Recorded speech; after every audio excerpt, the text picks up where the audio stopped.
This is ChestertonRadio.com.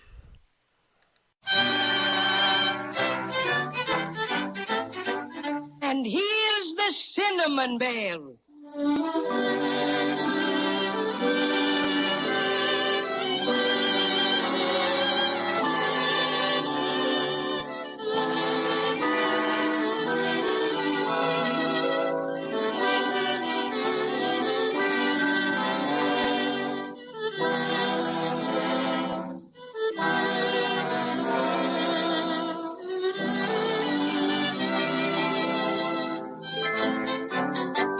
Judy and Jimmy and the Cinnamon Bear are in the snow country with Santa Claus. For a while, everything looked pretty wonderful. Santa Claus bundled them into his specially private sleigh and drove to Jack Frost's house. After examining the broken silver star, Jack took some magic snow cement, and before you could say Jack Robinson, the star was back together again. However, it was necessary to let the cement get good and solid, so Jack Frost left it on the windowsill, and what do you think? When Judy went back to look at the star, it was gone. It's just as gone as though it had never been there. Jiminy Crickets, this is awful. What'll we do, Santa Claus? No. The first thing to do is not get excited. Take a look outside, Jack. Maybe it fell off the sill into the snow. All right, Santa. Just a minute till I raise the window a little more. Do you see any sign of it, Jack Frost? No, it's not there. Perhaps it... Look! There they go! Who? The bad dolls. That's where the silver star went. They stole it. Willikers, let's chase them. Come on, Judy. Come on, Cinnamon Bear. Hold on, Jimmy. Hold on. You couldn't possibly catch them now. Why, they're going like 60. But, Santa, we can't stand here and let them get away with our silver star just after it's been mended and everything. Now, don't you worry, Judy. I'll see to it that your star gets back safe and sound. All right, if you say so, Santa. But it sure makes me feel pretty awful unhappy. Me too. And ferocious besides, Garah. Who are these bad dolls anyhow? Well, Jimmy, a few years ago, a most strange thing happened. The factory got hold of a bad lot of sawdust, and consequently, all the dolls that were stuffed with it turned out to be very naughty. I beg pardon, Santa, but don't you think you'd better call out the tin soldiers? Those bad dolls have quite a head start, you know. Oh, so they have. I almost forgot. May I use your phone, Jack? Oh, certainly. Thanks. Hello, operator? Hello? Get me Snowside 123 O'Leary. Yes. Hello? Nicky Frutal? Oh, Nicky, the bad dolls have just stolen Judy and Jimmy's star right after Jack Frost mended it. Now, I want you to order out a detachment of tin soldiers. Yes, tell Captain Tintop the bad dolls headed due west of Jack Frost's house. Mm-hmm, that's right. Santa? Oh, hold the phone, Nicky. Yes, what is it, Judy? Excuse me, but would you please ask Nicky Frutal if the Crazy Quilt Dragon has come out of the tailor shop yet? Oh, surely. Oh, Nicky, how about the Crazy Quilt Dragon? Well, how does he look? Oh, that's fine. Well, you tell him to meet us out in front of the big storeroom. Yes, that's it. All right, you got everything straight now? All right. Goodbye, Nicky. Well, there we are, children. The tin soldiers will be on their way in a minute. You'll have your star back in no time at all. That's swell. Gee, I feel better already. Just the same. It's pretty hard not to worry when it's getting closer and closer to Christmas every minute. Oh, now you just leave it to Santa Claus, Judy. And now we've got to get started for the big storeroom and meet Crazy Quilt. Speaking of Crazy Quilt, which I'd rather not do, what did Nicky Frudels have to say about him? Well, the tailors have done a mighty fine job of renovating. Let's hurry. I'm anxious to see him. He'll probably be so conceited you won't be able to touch him with a 10-foot pole. Now, Cinnamon Bear, don't be jealous. All right, come along, everyone. Goodbye, Jack Frost. Thanks for mending the silver star. We're ever so grateful. Oh, sure, that's all right. I'm just sorry it had to get stolen. Oh, that's all right, Mr. Frost. Santa's tin soldiers will get it back for us.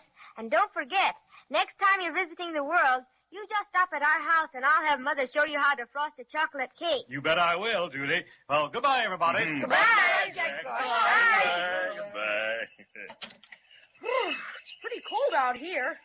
I don't know what we'd do without these fur suits you gave us, Santa. All right, all in the sleigh now. Make it snappy. Will somebody please give me a boost? There you are, Cinnamon Bear. Much obliged, Jimmy. Everybody in? All right, off we go. Hi, Dunner. Hi, Blitzen. Hi.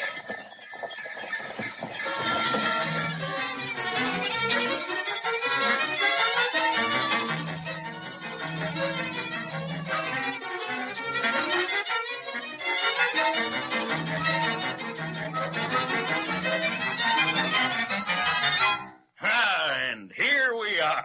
This is the big storeroom. There's Crazy Quill waiting for us. Hello, Crazy Quilt. Hello, Nicky. Salutations, my friend, salutations. Hello, everybody. Well, is everything all right, Nicky Fruitle? Tip-top, Santa. The tin soldiers got off with flying colors. Ah, splendid. Notice anything different, Judy? Oh, my goodness, Crazy Quilt. You sure look specially handsome. Oh, yes, indeed. My friends, you are gazing on a new Crazy Quilt dragon.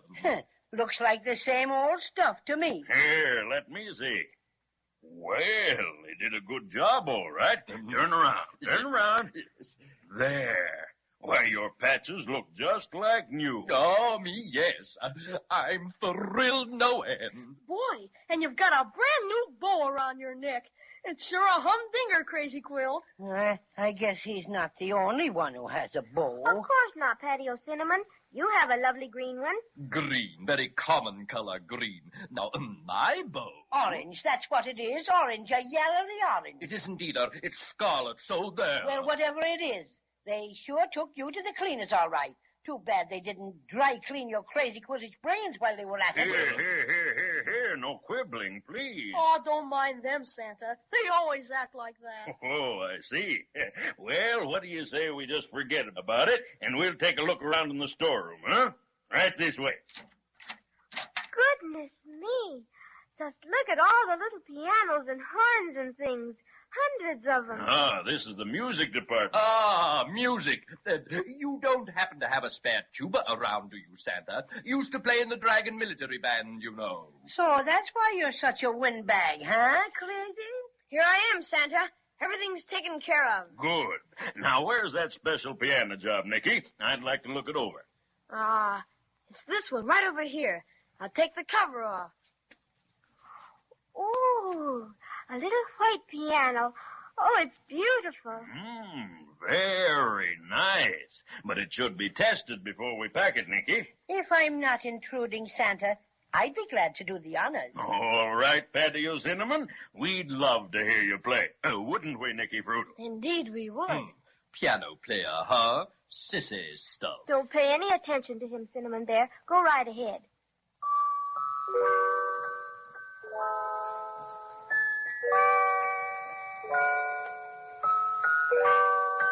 This is my own composition, my very own, Santa. I'm very fond of it. So are we. Cinnamon Bear sang it for us the very first time we met him. And he sang it for Queen Melissa, too. As a matter of fact, he sings it on every possible occasion. Well, personally, I think it's very pretty.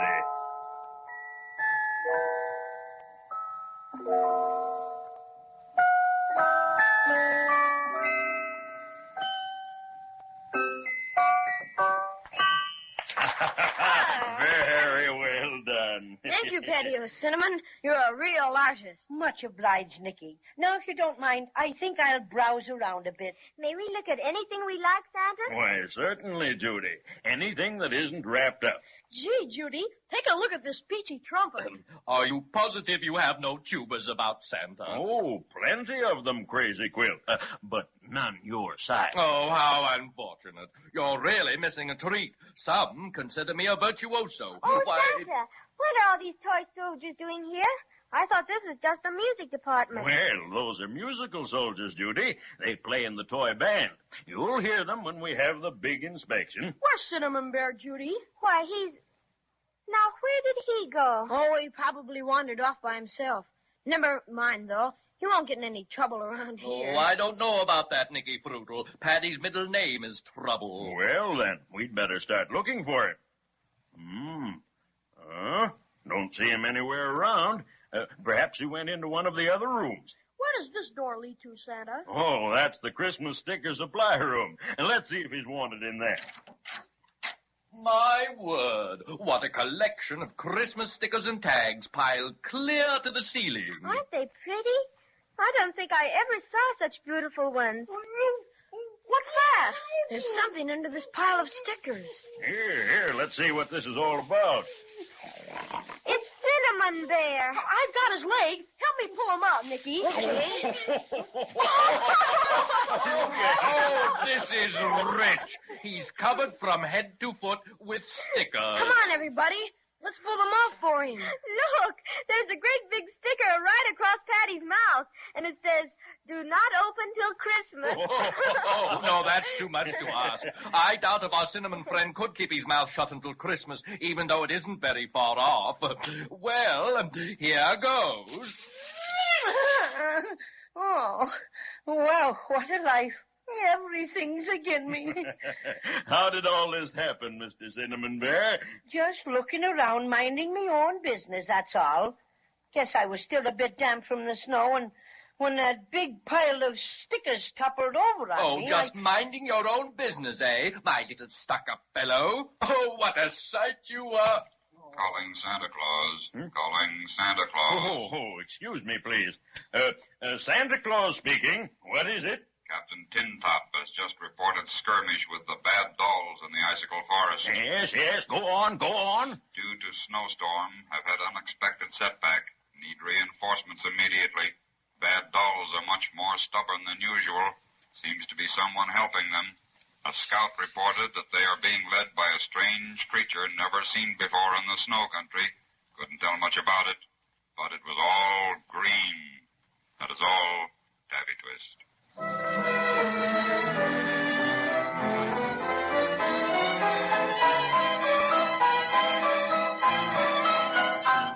What strange creature is this who's leading the bad dolls? All green, the scout said. I wonder if it could possibly be that...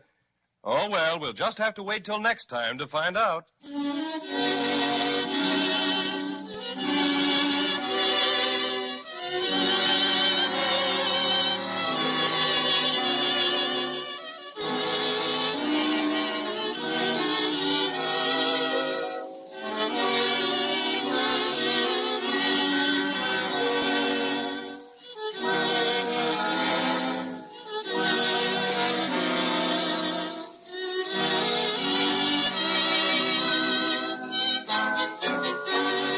This is Chesterton Radio, your home for podcasts of works by G.K. Chesterton, plus drama, comedy, mystery, science fiction, big bands, and much more.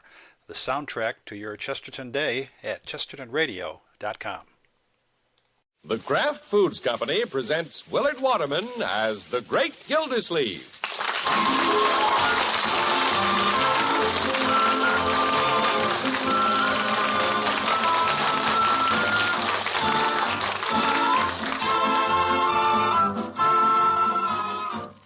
The Great Gildersleeve is brought to you, partially transcribed, by the Kraft Foods Company. Kraft, you know, has been famous for years for bringing you the very finest foods, quality foods, the world's favorite varieties of cheese, America's choice in salad dressings, and many other wonderful things to eat. When you shop, look for the name Kraft. Remember, the name Kraft on any food is your guarantee of quality.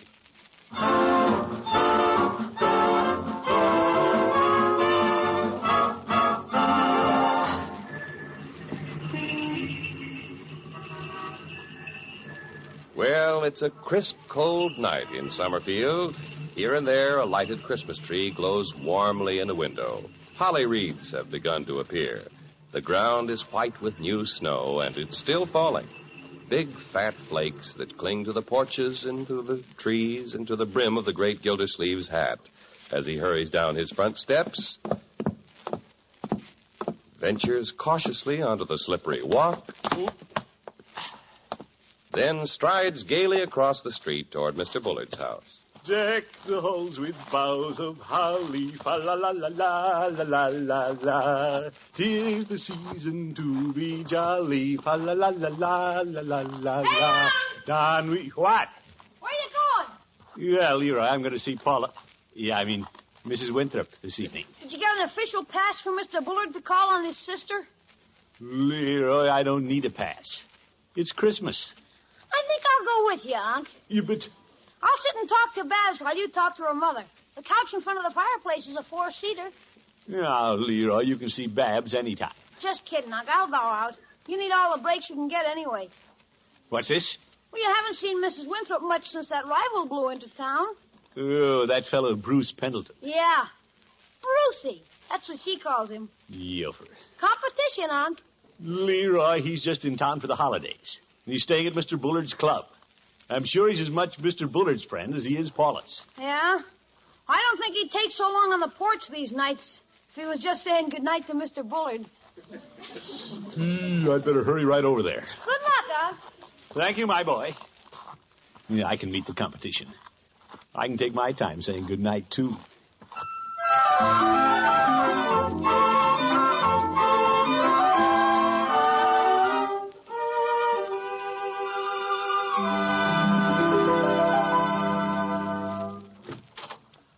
Well, Throckmorton. Hello, Paula. Come in. Oh, my, it's snowing out, isn't it? It's just a little. Yeah. Look at you. You have a big snowflake right on the end of your nose. I do? Well, cold nose, warm heart. Here, let me take your coat. Yeah, thank you. Well, beautiful tree, Paula. And Christmas presents. Are all those for me? Oh, no, but you can help me finish wrapping them. Yeah, fine. A lot of presents. Well, Babs and I have lots of relatives. Oh, yeah, sure. And then I couldn't forget those little boys and girls at the children's home. Say, you have been very active in social work since you came to Summerfield. I'm proud of you, Paula. Oh, it's just something I love doing. Very much. And there are a few children in the infirmary that Santa Claus may not remember this year. Good for you. It'd be a shame if any little kiddies were forgotten on Christmas. Here, put your finger on this ribbon while I tie the knot. Yeah, all right. Interesting design you're using, Paula. Mistletoe paper. Oh, just put the package over there. Yeah, I think I'll bounce it right on top of your head. Oh, Throckmorton! You know what that means? Mistletoe. Aren't you rushing the season a little? Only 4 more shopping days. You better put the package down there by the tree. Shucks.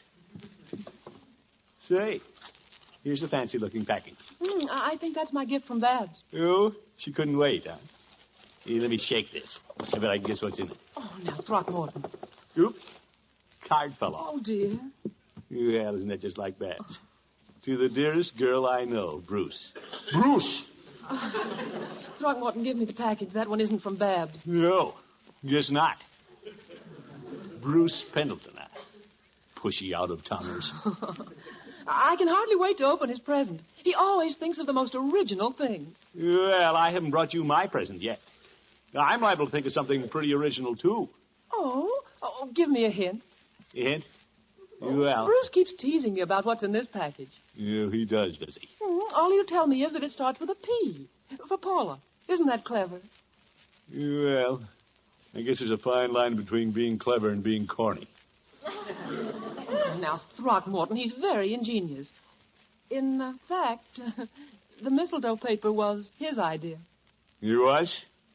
Well, it may have been his idea. But I was the first one who thought of holding it over your head. I think.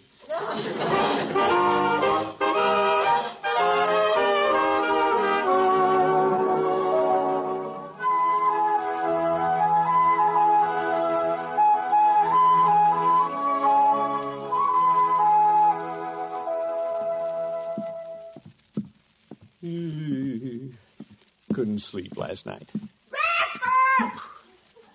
Coming, Bertie. Yeah, I wonder what Paula is getting from that Bruce character. Why isn't he back in Dayton working? Maybe he owns a factory or something. Well, I'll have to go him one better. Good morning, Unky. Hi, Unc. Good morning, children.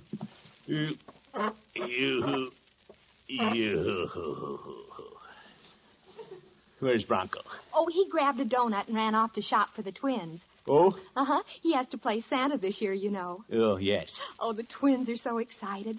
They look at the tree and the colored lights and laugh. What are they laughing at? They don't know what Christmas is all about. Yeah, I wish I had something to laugh about. Marjorie? Yes, Unky? What Christmas presents can you think of that begin with the letter P? The letter P? Well, who's the present for, Unc?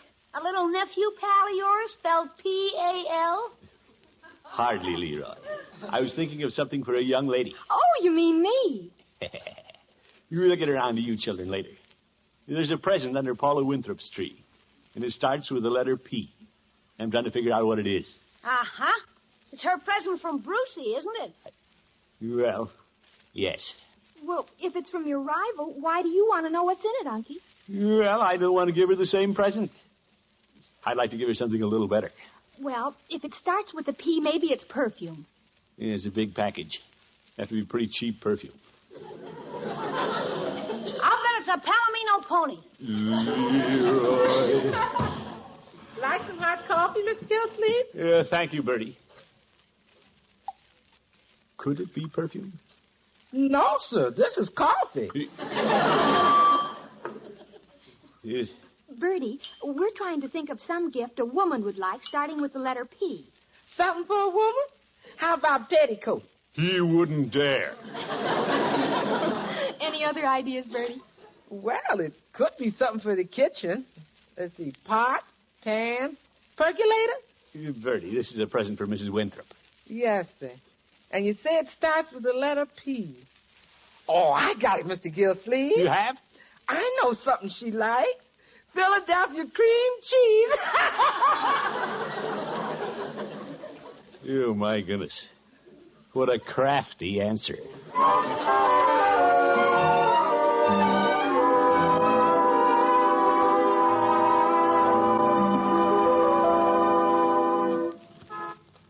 That Bruce Pendleton. Wish I'd have thought of giving her something starting with P for Paula. Here, let's see. Might be a purse.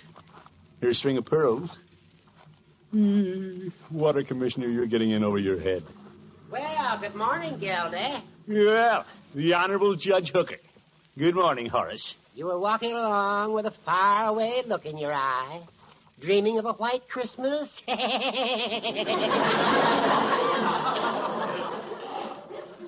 You old goat.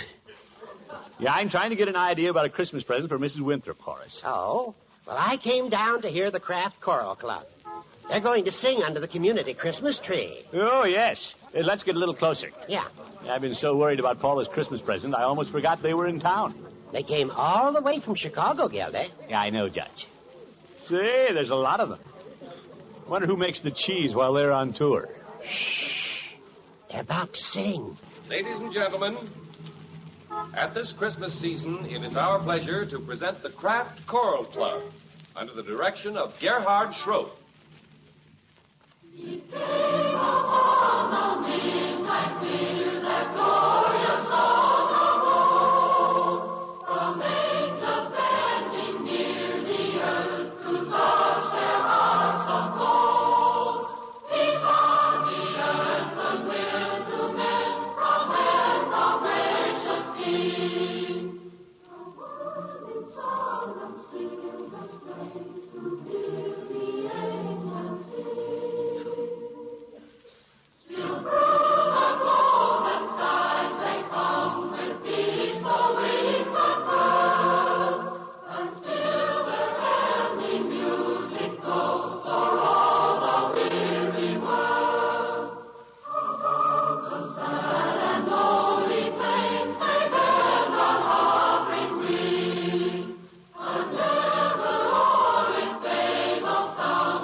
My, they're magnificent. Yeah, they're great, all right. I think I'll try to find something for Paula in a hurry and come back. I'll wait here, Gildy.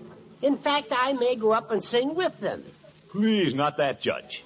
They didn't come all the way from Chicago to hear you cackle. Now, Gildy. Wait, they're going to sing again. Sweet, sweet,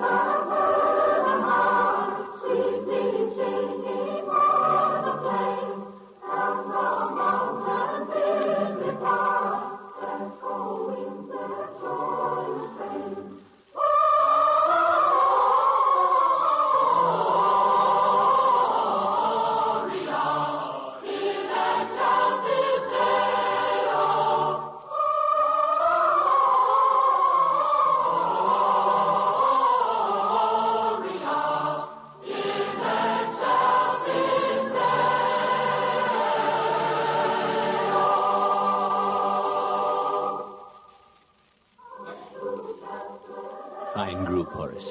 Yes, it's beautiful. Nothing like the carols at this time of year. They warm the cockles of my heart and send the Yuletide spirit coursing through my veins. Quiet, Horace. Listen.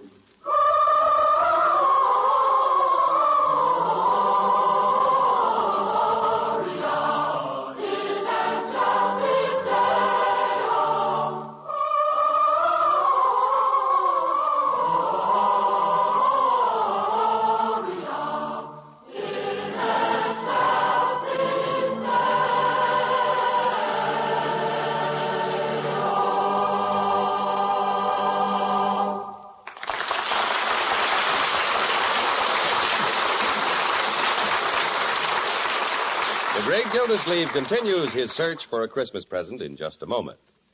Again this year, as the holiday season approaches, the makers of Kraft Quality Foods wish you all a very Merry Christmas and a happy and prosperous New Year. During the year now drawing to a close, we have appreciated the confidence you have shown through your purchases in all the fine food products which your grocer has brought to you from Kraft.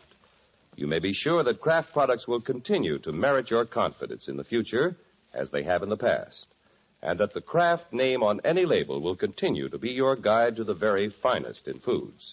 Again, we say Merry Christmas and a Happy New Year to each of you from all the men and women of Kraft. Now, back to the great Gildersleeve.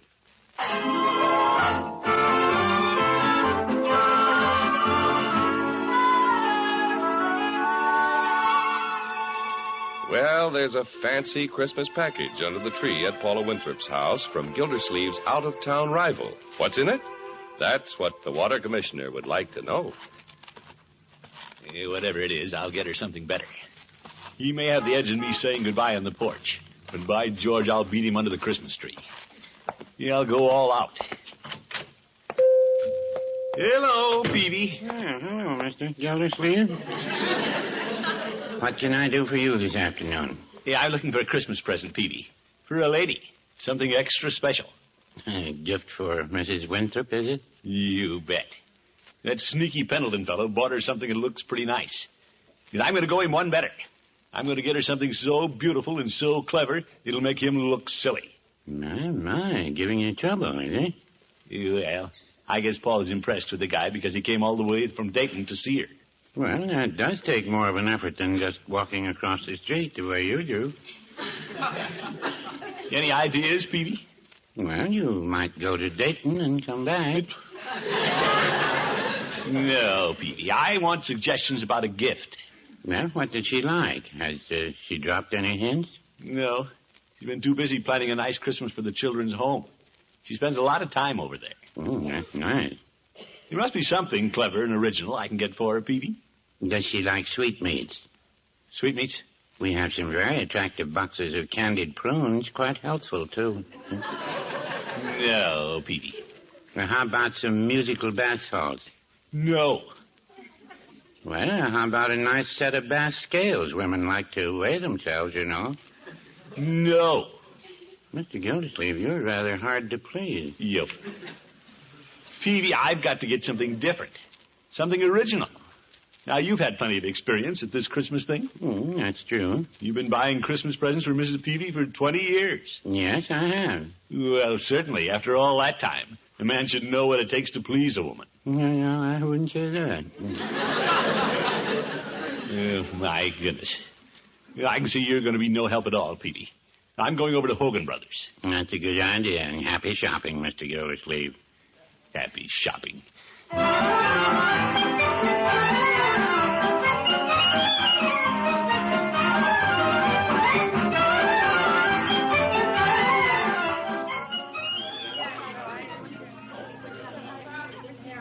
Oop. Elevator's crowded. Ooh, what a mob in these stores. Why does everybody wait till the last minute to buy presents? Whoop! Watch that umbrella, lady. Second floor, phonographs, radios, toys. Out on 2, please. Come here, please. You might get her a radio. No, everybody has a radio. I'd be more original than that if I'm going to beat that Dayton Don Juan. Christmas won't mean a thing to me unless I outdo him. Well, cute toys up here. Oh, is that you, Mr. Gildersleeve? Yeah, hello, Bertie. What are you doing up here in toys? Oh, I got a lot of little nieces and nephews I have to buy for. Oh, yes. They don't have much, so when I show up every Christmas with my arms full of toys, they think I'm some pumpkin. Yeah, I'll bet they do, Bertie. Say, what if I showed up with an armful of toys for those kiddies at the children's home? The ones Mrs. Winthrop is so fond of. Oh, them children would think you were some pumpkins too, Mr. Gildersleeve. Well, I guess they would. What's more, I'd be some pumpkins with Paula, too. Yes, sir. You bet. There's nothing I could do that'd impress her more. Right, George, this is a great idea we had, Bertie. Click! Click! I want to buy some toys.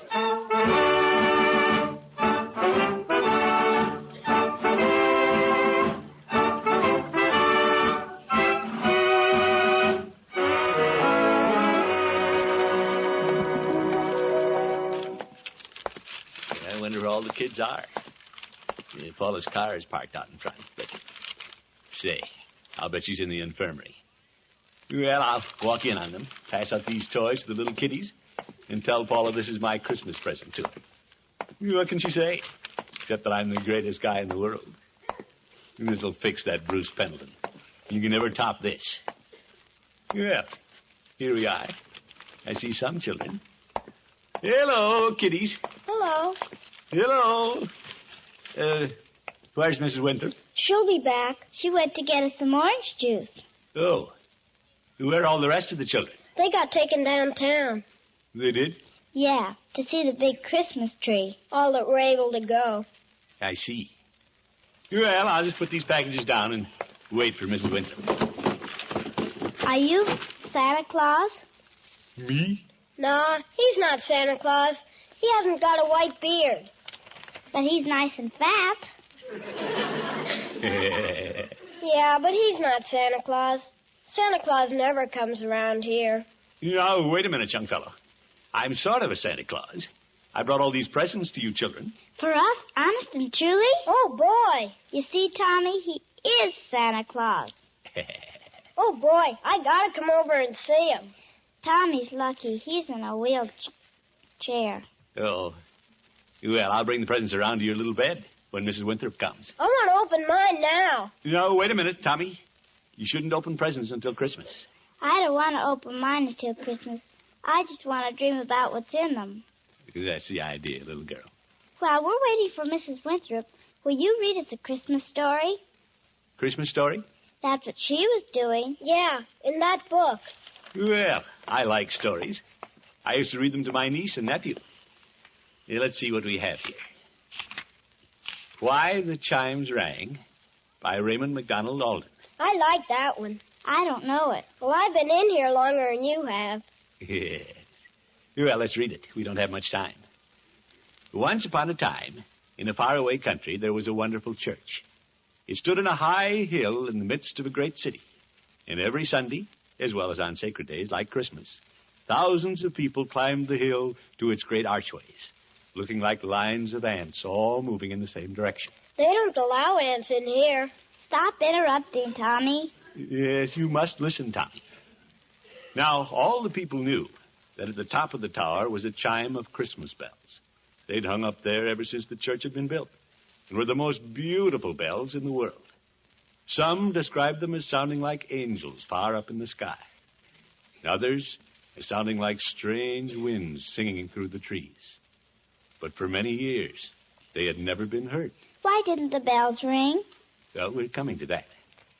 It was said that people had been growing less careful of their gifts for the Christ child, and that no offering was brought which was fine enough to deserve the music of the chimes.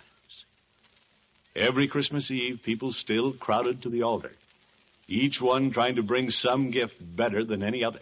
Why'd they do that? Well, for personal reasons, I guess.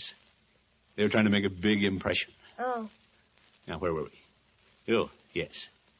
Now, a number of miles from the city, in a little country village, lived a boy named Pedro and his little brother. They had heard of the service in the church on Christmas Eve and planned to go see the beautiful celebration. Nobody can guess, little brother, Pedro would say, all the fine things there are to see and hear. And I've even heard it said that the Christ child himself sometimes comes down to bless the service. What if we could see him? The day before Christmas, Pedro and little brother were able to slip quietly away.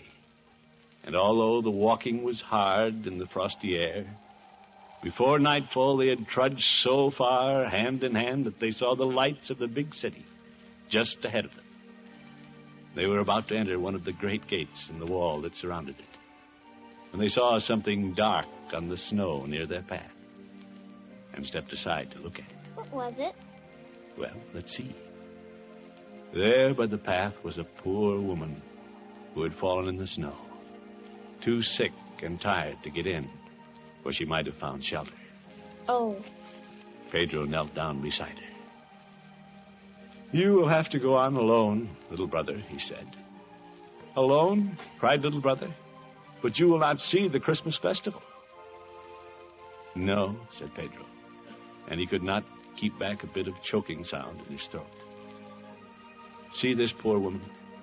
Her face looks like the Madonna in the chapel window, and she will freeze to death if nobody cares for her." "But I cannot bear to leave you and go on alone," said little brother. "Both of us need not miss the service," said Pedro, "and it's better be I than you. You can easily find your way to the church, and you must see and hear everything twice, little brother. Once for you, and once for me. And oh, if you get a chance, little brother, to slip up to the altar without getting in anyone's way, take this little silver piece of mine and lay it down for my offering when no one is looking." In this way, he hurried little brother off to the city and winked hard to keep back the tears as he heard the crunching footsteps sounding farther and farther away in the twilight. The great church was wonderful that night. When the organ played and the thousands of people sang, the walls shook with the sound, and little Pedro, way outside the city wall, felt the earth tremble around him. At the close of the service came the procession with the offerings to be laid on the altar. Rich men and great men marched proudly up to lay down their gifts to the Christ child. Some brought wonderful jewels. Some brought baskets of gold. But the chimes did not ring. And last of all came the king of the country, hoping with all the rest to win for himself the chime of the Christmas bells. There went a great murmur through the church as the people saw the king take from his head the royal crown, all set with precious stones, and lay it gleaming on the altar as his offering to the Holy Child. "Surely," everyone said, "we shall hear the bells now, for nothing like this has ever happened before."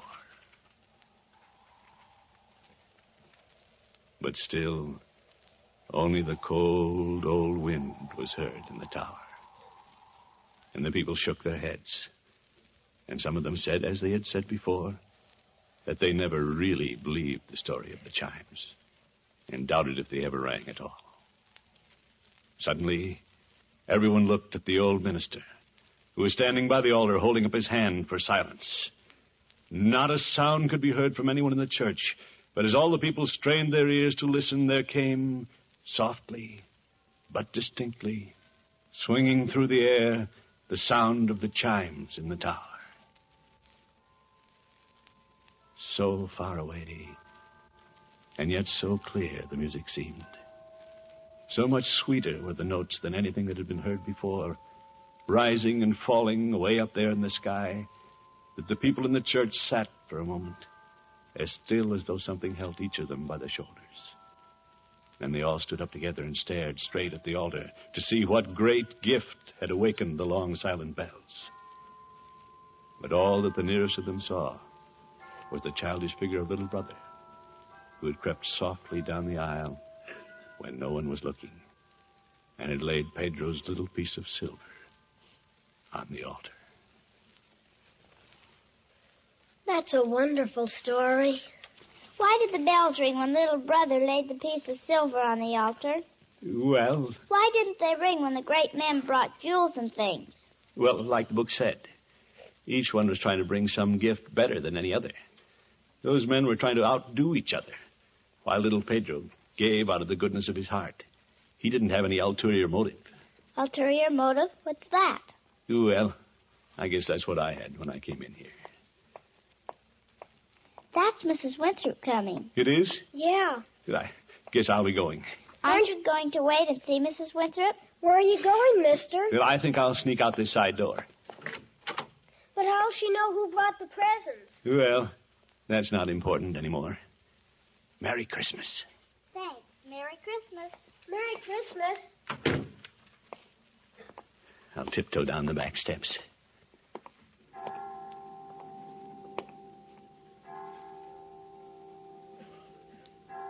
Well, 5 o'clock. I didn't know the children's home had chimes.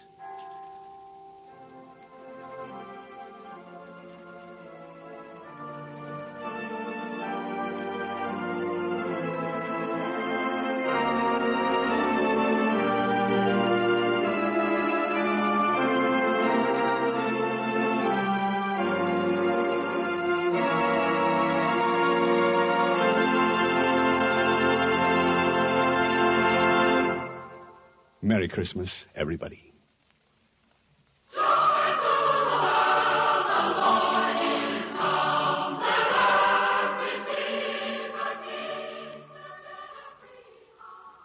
Portions of the preceding program were transcribed.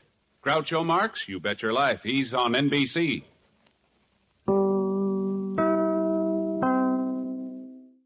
This is Chesterton Radio, the true, good, and beautiful at chestertonradio.com.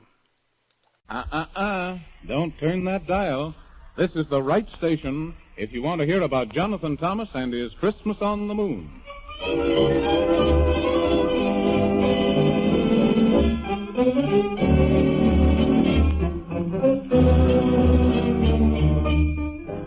On Christmas Day, when you find your toys, I wonder if any of you girls and boys will stop to think about Jonathan Thomas, the brave little boy who kept his promise. If it wasn't for him, the world would be sad on Christmas Day instead of so glad, because, you see, poor old Santa Claus was stolen away, and all because the wicked Squeebublians hate Christmas cheer and decided there wouldn't be any this year. But Jonathan Thomas and the Man in the Moon said, we'll find Santa and bring him home soon. And it's plain to be seen that unless they do, there'll be no more toys for you and for you.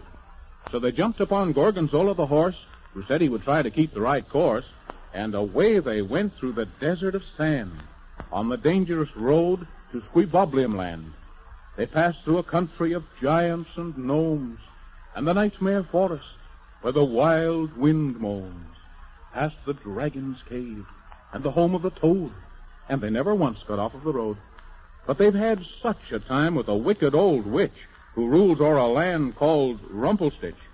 She's brewed much magic to bring them to harm, but the good fairy queen, she gave them a charm. She's their very great friend, and she's helped no end. And the little elf king, he gave them a key to a door in a wall, and quick as could be, they found themselves standing in Looking-Glass Land before good Queen Alice and her courtiers grand. Well, Queen Alice said, I'll help you out too, and this is exactly what I will do. I'll give you a whistle that will make you grow either up or down as you wish to go. Then the wicked old witch, she laughed with glee, and she said, I'll change myself into a tree, and I'll plant myself in a lonely glade. They'll forget who they are when they come to my shade. But Kermit the Hermit, he warned the three, so they stayed far away from the witch's tree. But soon they came to the pea-soup bog, where it was cold and dark, and the ground like a bog. And they crept along like three little snails, till out came a dragon with 13 tails. They must have gone too close to his den. But here's where the story begins again. Hurry, Jonathan Thomas, run like mad, or the dragon will catch you and you'll wish you had. I'm so tired. I don't think I can run much farther. Then I'll carry you instead. And there's a house just ahead. And if we can hurry, we won't have to worry. But if we don't, we'll all be dead. Maybe that dragon got tired and quit chasing it. And it's running around. I don't hear him anymore. Oh, yes, you do. For I'm still after you, running as fast as I can run. But I wish it go slow. It would please me so. For I've run so fast I'm nearly done. Come on, Jonathan Thomas. Let's hurry like everything till we reach that house. And then the dragon can't get us. I'm coming as fast as I can. Oh, I can't last if you run so fast. I'm nearly out of breath. I'm not so fast as I used to was. I'm getting old, that's why, because I'm running myself to death. Here we are, Jonathan Thomas. Knock on that door. Hurry, quick. We better go knock. Hurry up and answer the gate. If you don't write quick, it'll be too late. Here comes the dragon. Oh, I saw it. By God. We are coming in, Jonathan Thomas. Oh, goodness gracious. The sakes alive. Just in the nick of time. Yes, just in the nick of time. Oh, I say now, what's all this about? All this hammering and pounding? Why, it's putting me out. We're very sorry we had to rush in on you this way. And whatever your name is. If it's my name you wants to know, I'll be glad to oblige you, so. It starts with a D and ends with a Y. I-N-T in the middle, and I'll tell you why. The name's Dinty, don't you know? Dinty, we are very pleased to meet you, Mr. Dinty. Yes, we're very pleased to meet you, Mr. Dinty. Well, now, if you don't mind, would you be so kind as to explain yourself to me? While you pound on the door and strike me what's more, you've upset me pot of tea. We're very sorry, Mr. Dinty, if you please, but a terrible dragon was chasing us. He said he was going to gobble us out. Yeah, and at the moment, we didn't feel in the mood of being gobbled down like a ham sandwich on whole wheat toast. No. Well, strike me pink. Now, what do you think? So that old dragon was after you. Then I'd no one to blame, and I'm glad you're kind. It's the proper thing to do. You suppose the dragon will wait outside for us to come out so he can gobble us up? I'll open the window, and then we'll know if that dragon is lurking about. He'll probably sit in a dithering fit, and then he'll start into pack. I've never heard of a dragon that's out. Well, he does, I'll say, and if he can't have his way. Now, up with the window we go. Is he out there still? I say, Mr. Dragon, make yourself seen. Are you there, old chappie, old boy, old bean? Is he still there? I'm here, never fear, and here I'll stay till they come out of it forever and a day. Oh, come now, old dragon, old top, I say. There's no need to wait, so go away and come again some other day. Oh, now, Mr. Dinty, that's no way to be. I'm hungry. I'm starved. And you know me. Come on, Mr. Dinty. Be a sport. Just give me the little boy, the one that's so short. The answer is no. So go on. Go, go, go. Ah, Mr. Dinty, don't be so mean. You're the stingiest tightwad I've ever seen. Come on now. Don't be so tight. I only want just a little bit. No. All right for you, then. After the kind of a friend to you I've been, all right for you. I guess we're through. So there. Well, by my hat, I'm glad of that. Gracious sakes to goodness. Whatever shall we do? We've got to go to the land of Squeebubble, and we've got to hurry faster than fast. But how can we go? That's what I'd like to know. If that old dragon hangs around waiting for us. Yes, 'cause we have to rescue Santa Claus. Well, by Jove now, if that's the fact, I do declare we'll have to act. I say, I've thought of a thing to do. I've got some plum pudding that I'll give to you. Plum pudding? But what good will that do? To give to the dragon, for goodness sake. And when he eats it, he'll have a tummy ache. Goodness gracious, Whiffle Waffle. That's a wonderful idea. Yes, that's a wonderful idea. If it only works. It'll work, I'm sure. And there's no known cure. For it's made by me wife, and it's more than my life to eat it.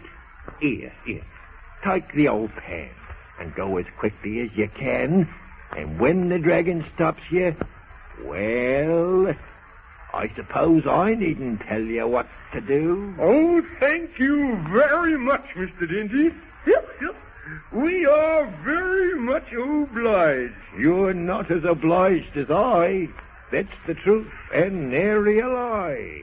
It'll be the end of me life if me sweet little wife says, Dinty, eat up the plum pudding. Oh, I see. Oh, I see. Well, we're glad to help you out, and now we'd better go. And we'll fix that dragon till his tails will stop wagging. Yes, sir. Come on, Jonathan Thomas. Goodbye, Mr. Dandy. Goodbye. Goodbye. Come back again sometime. We will. Now then, I wonder where that dragon is. You needn't wonder where I'm at. Here I am, and here I've sat, just waiting and waiting and waiting for you. And now do you know what I'm going to do? No, we don't. But we'll probably soon find out. It's been some time since I've had a chance to dine. So now I'm going to sup. You for the entree, and you for dessert. I'm going to eat you. For gracious sakes to goodness.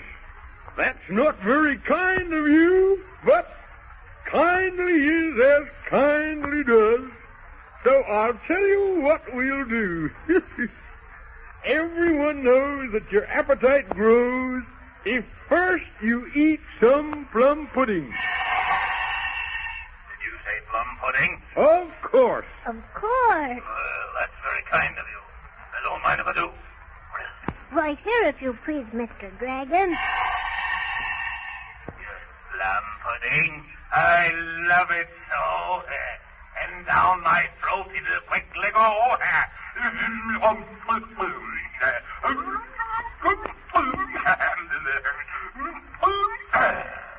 Is it good, Mr. Dragon?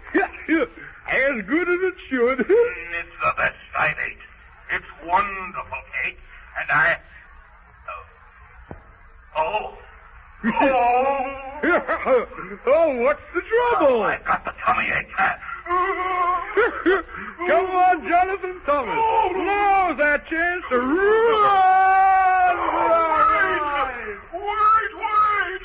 Till I'm over my tummy ache.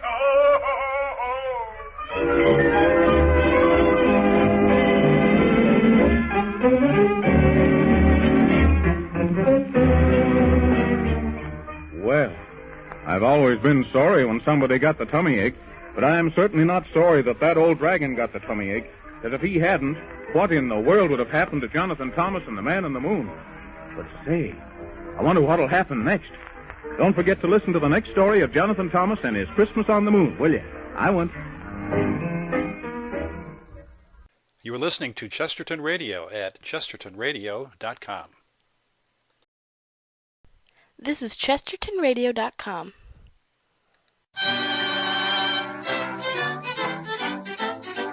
And here's the cinnamon bell.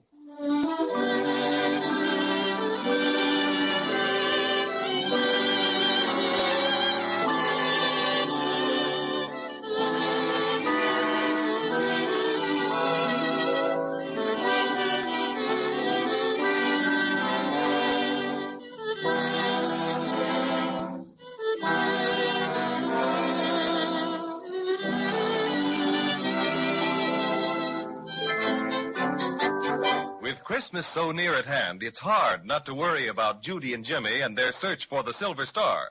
After the bad dolls made off with it, Santa Claus sent a detachment of tin soldiers to the rescue.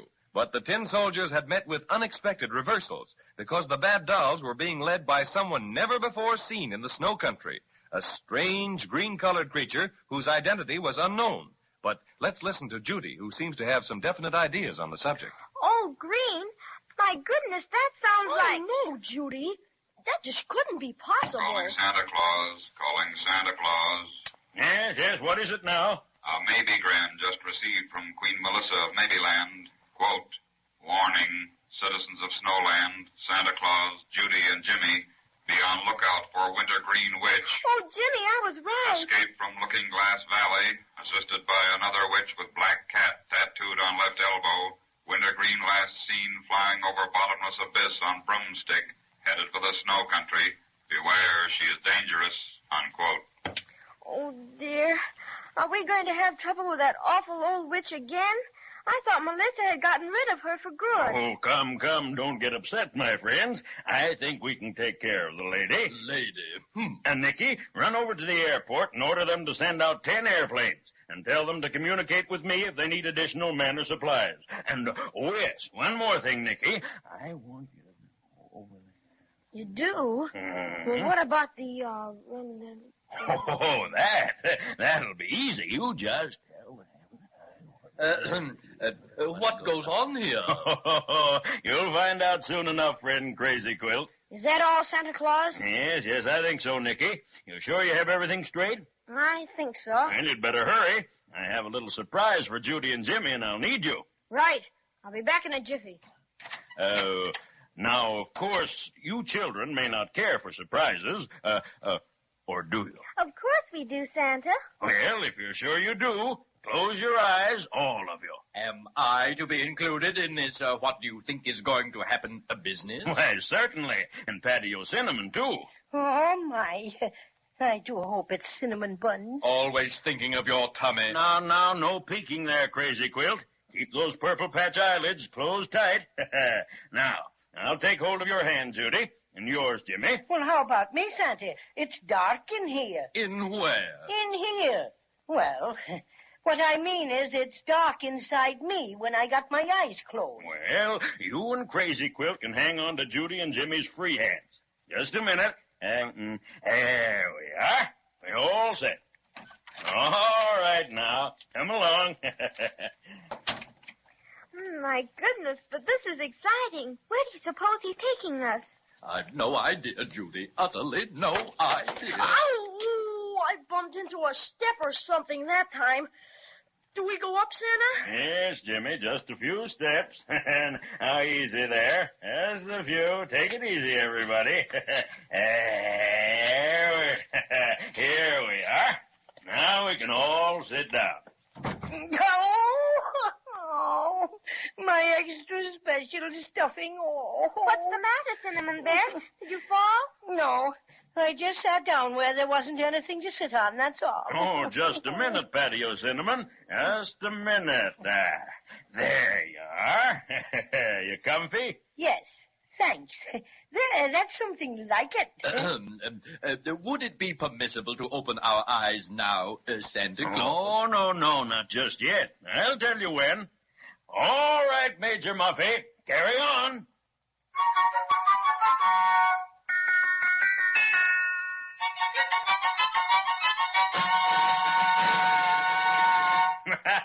You can open your eyes now, and open them wide. Oh, how beautiful. Jumping Jim Willikers. Bless my stuffing, what a big haul. My sainted Crazy Quilt aunt, I've never seen anything like this. That great big Christmas tree. Why, it's bigger than the one in the store downtown. It sure is. Lots bigger. Gee, I have to put my head way back to see the top of it. And all those colored lights. Why, there must be 1 million of them. 1.5 million, to be exact, Judy. That big domed roof with the lights on it. Would that be made of glass now? Well, not exactly. Something quite like it, but stronger, more substantial. One of my own inventions. It's just so beautiful. wonderful, with all the lovely toys and lights and everything. Well, it just kind of takes your breath away. You like it, children? You bet. It's the most gorgeous thing I ever saw. Is this your throne we're sitting next to, Santa? It's such a fancy-looking chair. It is fancy, isn't it? Frankly, I wouldn't have had such an elaborate one with all these jewels and carvings, but the workmen in my factory made it for me last year on my birthday. And, of course, I wouldn't hurt their feelings for anything. Would you mind, Santa, if I went down there where you have the electric trains? And I hesitate to admit it, but I have a perfect passion for them. Never could resist anything mechanical. That's not all you can't resist. Don't you let him do it, Santa Claus, or you'll find something else missing for sure. Oh, pay no heed to this glorified bath mat, Santa. It's Patio Cinnamon who needs watching. Why, he's had his eyes on those rubber elephants and toy giraffes ever since he opened them. Indeed, and I have not. I was only staring at the big Christmas tree. Now, boys, you must stop your quarreling.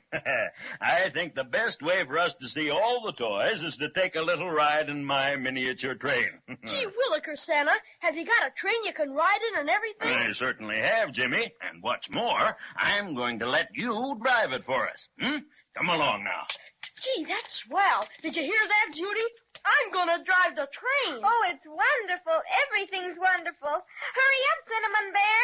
I'm coming, Judy. Hey, Crazy Quilt, keep away from those toy steam shovels.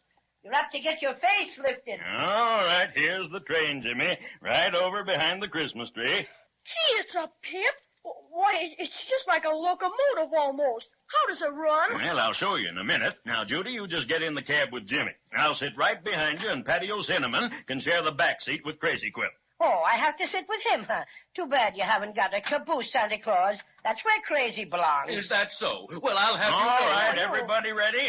I'll say we are. Will you show me how to drive it now? You bet I will, Jimmy. You see that lever? Uh-huh. You push that just as far as it will go. Then step on that pedal by your left foot. That starts the motor. Like that? That's right. Now the pedal. Boy, oh boy, we're off. Now, when you want to stop, Jimmy, just pull the lever back. You got it? You bet. Hey, how you doing back there, Crazy Quilt? Just so-so. Bit stuffy. You never know what you meet up with on a train. If you're referring to me, applesauce. Oh, Jimmy, look at the hundreds and hundreds of beautiful dolls. Gee, and would you take a look at all those bicycles and scooters and the toy tractors and... And there's the toy band we saw in the storeroom. And over here's the military division. Some of the best tin and wooden soldiers we ever turned out. I'm very proud of them. Just look at those roly-poly dolls. They remind me of that roly-poly policeman we met on the island of Obi. Now we're passing the animal kingdom. Elephants and camels and monkeys on sticks. Animals of every description. No Crazy Quilt dragons, however. I should hope not. One is enough. Santa Claus! Huh? Santa Claus! Oh, here's Nicky Fruitaleaf back again. Stop the train, Jimmy. All right, Santa Claus. All right, all out now. Come on. Easy there. All out. Everything ready now, Nicky? All ready, sir. Do you know what, Santa Claus? No. What, Judy? I was just noticing all the little dolls and soldiers and toy animals are standing perfectly still, just like they were waiting for something. That's right, Judy. They are waiting for something. What? Well, just to make certain all my toys will know how to behave when I take them out into the world, I put them through a special rehearsal under the big Christmas tree. And while they're marching, my supervisors inspect them. So that's what my toys are waiting for, Judy and Jimmy. The Christmas Tree Parade. A parade? Jiminy Cricket, Santa. Are we going to see it? You are, Jimmy, and right this very minute. Oh, Major Muffy, proceed with the Christmas Tree Parade.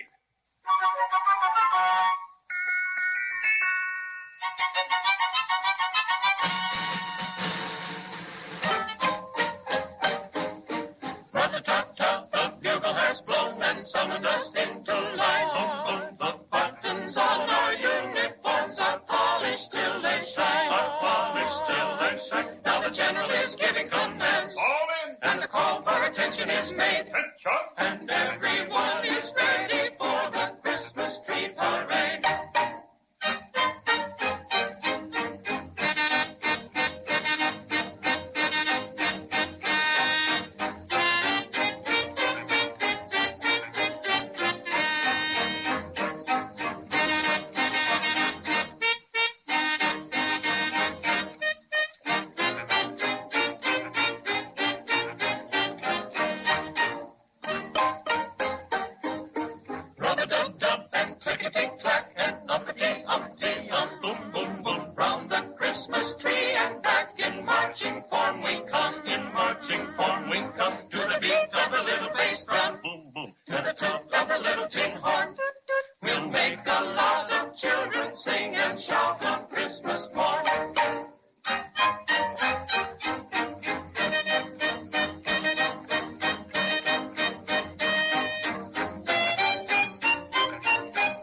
Excuse me, Santa, but an important message came in while the parade was on. Yes, Nicky. What is it?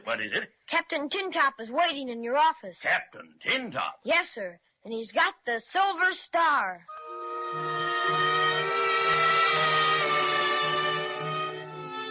Well, that's the nicest news Judy and Jimmy have heard in a long time. The Silver Star is safe and sound. At least, we hope it is. But I'm not going to congratulate anybody until I've seen Captain Tintop return it in person.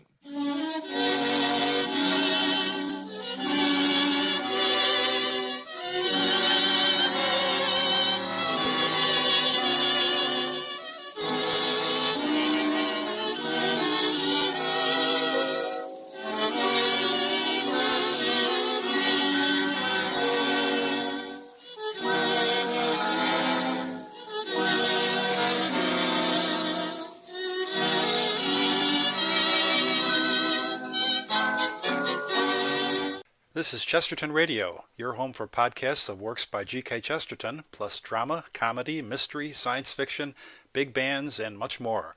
The soundtrack to your Chesterton day at chestertonradio.com.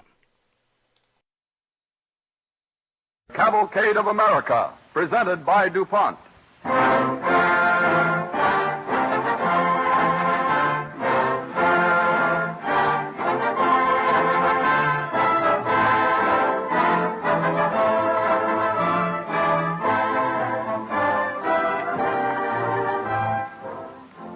The story that will be dramatized this evening on the Cavalcade of America, presented by DuPont, is the story of the Christmas seal. In our audience here at our radio theater is the woman who started the Christmas seal on its way in America 30 years ago, Miss Emily Bissell. We're happy to have her with us, and we would like to have you meet her at the end of our program. As our story is told this evening, we believe you will not only gain a better understanding of the work made possible by Christmas seals, but will make doubly sure that every Christmas card or letter or package you send carries at least one of these stamps.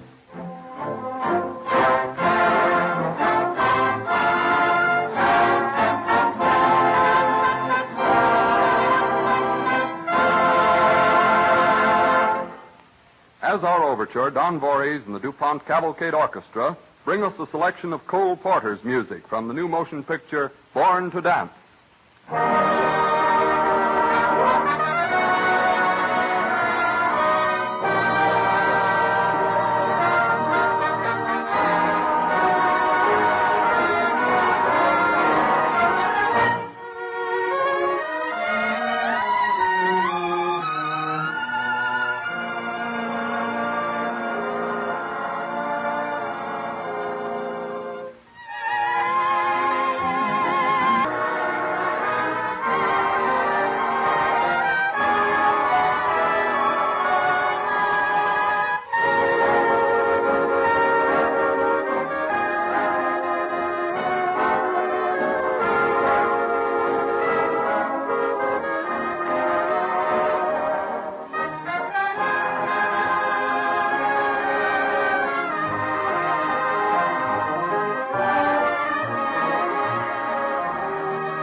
This evening, the Cavalcade of America brings you the story of a devoted Red Cross worker, her idea for Christmas seals, and the growth of a magnificent campaign for the better health of this country. We take you back to the winter of 1907 in the city of Wilmington, Delaware. Miss Emily Bissell, secretary of the local Red Cross, calls on a young widow. Good morning, Mrs. Lang. Oh, Miss Bissell, come right in. I was hoping you'd get here. I got your note, and I came just as soon as I could. I'm on my way to a Red Cross meeting. I know you're busy, Miss Bissell, but Well, what is it, Mrs. Lang?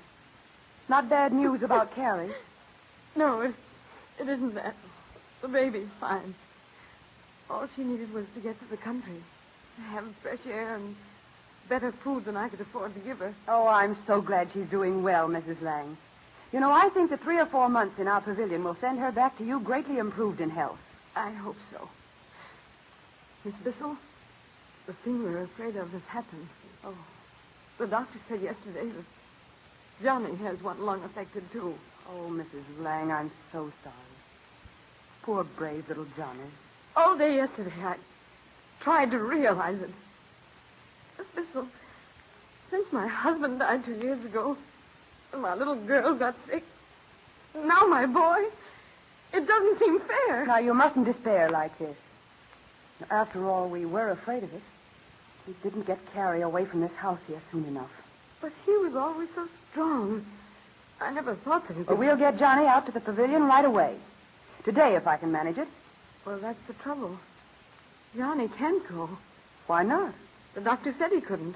There's no more room, not a single bed. Oh, why, that's ridiculous. Why, there may be some temporary mix-up out there, but there'll be a place for Johnny. I'll see to that. Oh, thank goodness, Miss Bissell. I was sure you'd help me. Why, that pavilion was started just to help poor people with lung trouble, Mrs. Lang. And it's going to cure Johnny, I know. Now, I'll go right down and see Dr. Wales. Mom! Oh, Hey, Mom! There he is now. Oh, Johnny. Oh, hello, Miss Bissell. I didn't know you were here. Come here to me a minute, Johnny. He shouldn't be up, but it's so hard to keep him put. Miss Bissell, do you know what the doctor told me? He said I'm sick in my chest like Sister was. Yes, I know, dear. And you'll have to learn to be quiet for a while. That's hard for little boys, isn't it? Well, it'd be easier if I could go out where my sister is. And that's just where you're going. Well, I'd better get started for Dr. Wales' office right now. Goodbye, Johnny. You'll get back into bed now. I will. I'll be waiting for you, Miss Bissell. All right. Goodbye, Mrs. Lang. I'll hurry back. Goodbye, Miss Bissell. Thank you so much.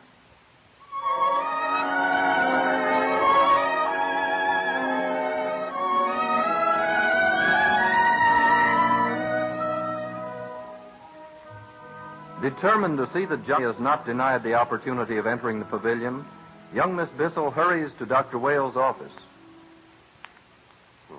Good morning, Emily. Good morning, Joe. Well, I see by your face that you've heard the bad news. Well, what is it? What's the matter, Joe? Oh, the pavilion is closing in 2 months. Closing? But it can't. What's happened? No, there's no use blaming me, Emily, nor any of the 3 doctors working with me. Oh, well, I'm not blaming you, Joe. But, well, there must be something you could do. I barely support my own family. Like more of my time than I can afford to charity. I can't follow that with all the money I have. No, of course not. But, oh, you've worked so hard to start the pavilion. It was such a generous thing to do. You taught this city how to care for its sick. Now, if it's simply for the lack of a few $100... Oh, the lack goes deeper than that. When money is missing for a charity like this, it's only because the public lacks knowledge of the need. So many people consider tuberculosis hereditary and incurable and think nothing can be done about it anyway. So the worst pestilence in the world goes on unchecked. Pestilence? Yes, it is a pestilence, Joe. I never thought of it just that way. I should have, though, because the Red Cross was organized to help in war, pestilence, and famine. Maybe they can do something. Well, you're the secretary of the Delaware Red Cross. It's up to you to start something. But, Joe, you mean you want me to go out and find money for you? To manage everything? Yes. I've selected you to get this money, and I feel sure I'm right. It's only possible to stamp out a disease when people in general, not just doctors alone, join a health crusade to destroy it. Well, I wish there was some way to end tuberculosis completely. Well, since tuberculosis is preventable, there are ways. Teach people how to safeguard their health. That's a matter of public education, Emily. So perhaps when you've finished a local campaign, you could start a national one. You're outlining a rather large program for me, Joe. And all this talk of prevention is too late to help people like little Johnny Lang. Yes. The thing we have to worry about right now is our local problem. How to care for Johnny Lang and the others. So it's still up to you, Emily. I can't think how to start going about getting money. Well, you must have some ideas. Oh, dozens, but none any good. I thought of fancy dress parties, or a raffle, or tag day. But the trouble is that people are so busy getting ready for Christmas that they haven't time to think of anything else. They're all buying presents and getting off their letters and their cards. And... Now, there's an idea. You thought of something? Did you happen to see an article in the Outlook recently by Jacob Reese of New York? No, I don't think I did. Well, it told about a plan used in Denmark for raising funds for charity. They issued government stamps, rather like postage stamps. And people buy them and put them on letters to help a children's sanatorium. You see, it supports the sanatorium's needs, and it spreads the message. Stamps. Well, might be something in it. Of course, the government doesn't run charities here. And besides, we need education more than money in this. Now, let me think. Let me put things together. Pestilence, the Red Cross, education, Christmas. Joe, I'm getting an idea. A big one. Well, you decide about it, Emily. You're a sensible, energetic young woman. Any town that hasn't got a few women like you in it might as well go back to grass. Oh, yes, but you ought to help me decide what... Excuse me, Dr. Wales. Sam's been waiting 10 minutes to drive you over to that tonsillitis case. Oh, all right, Ruth. Emily, I have to rush off. Since this cold wave, you won't find a doctor in town who will have time to help you, but good luck. Well, I don't know where I'd get money to print the stamp. Borrow it from somebody. And I suppose you have to design a stamp before you print it. Do it yourself. All right. I will. A holly wreath, the Red Cross, Merry Christmas. That's easy enough. Well, everyone in town will laugh and say I've got some silly notion that won't work. But I don't care what they say. I'll be too much haunted by what a failure will mean to Johnny Lang and the others. Maybe that fear will help me make it a success.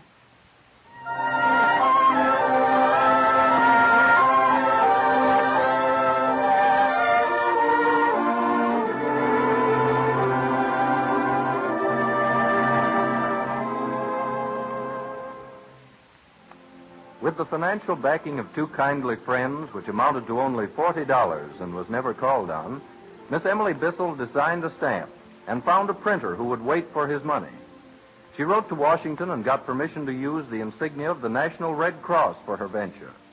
On December 7th, the day the sale in Wilmington is to start, she pays an early morning call. Johnny, are you in here? Oh, Miss Bissell. Sure, I'm here. Mom, what? Oh, maybe I woke you up. If I did, I'm sorry. No, ma'am, you didn't. I was just lying here, thinking. Gee, all the packages. They look like Santa Claus. No, Johnny, these aren't Christmas packages. I'm on my way down to the post office. I've got some signs to put up, some boxes. Look here. Can you read this sign? Christmas stamps, 1 penny apiece. Issued by the Delaware Red Cross to stamp out the white plague. That's right. What's this underneath, a poem? Put this stamp with message bright on every Christmas letter. Help the tuberculosis fight and make the new year better. These stamps do not carry any kind of mail, but any kind of mail will carry them. Well, that isn't much of a poem, Johnny, but it was the best we could do in a hurry. And anyway, we won't be able to judge this poem until we see what it does for you. Is it going to do something for me? That's what I hope. You know, we saw the Postmaster General in Washington, and they're letting us sell these stamps, see? With the Red Cross and Merry Christmas on them. I can sell them right in the post office. Not at a stamp window, but at a booth in the corridor, all trimmed for Christmas. Yeah, but what for? To get money, so that you can go out to the pavilion, and so the others can stay there.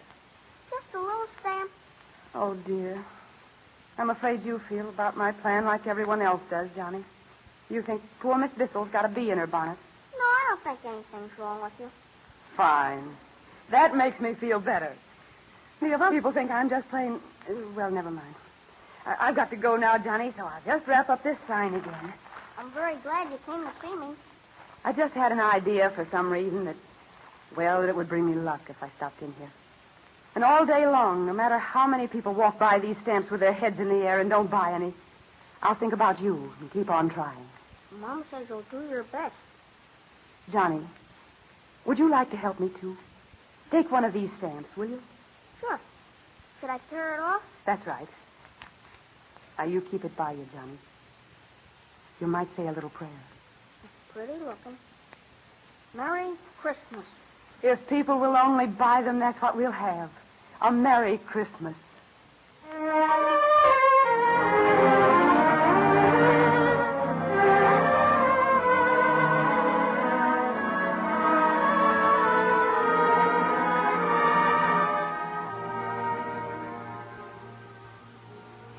Emily Bissell quickly found that she was trying to sell stamps to a public unprepared to understand them.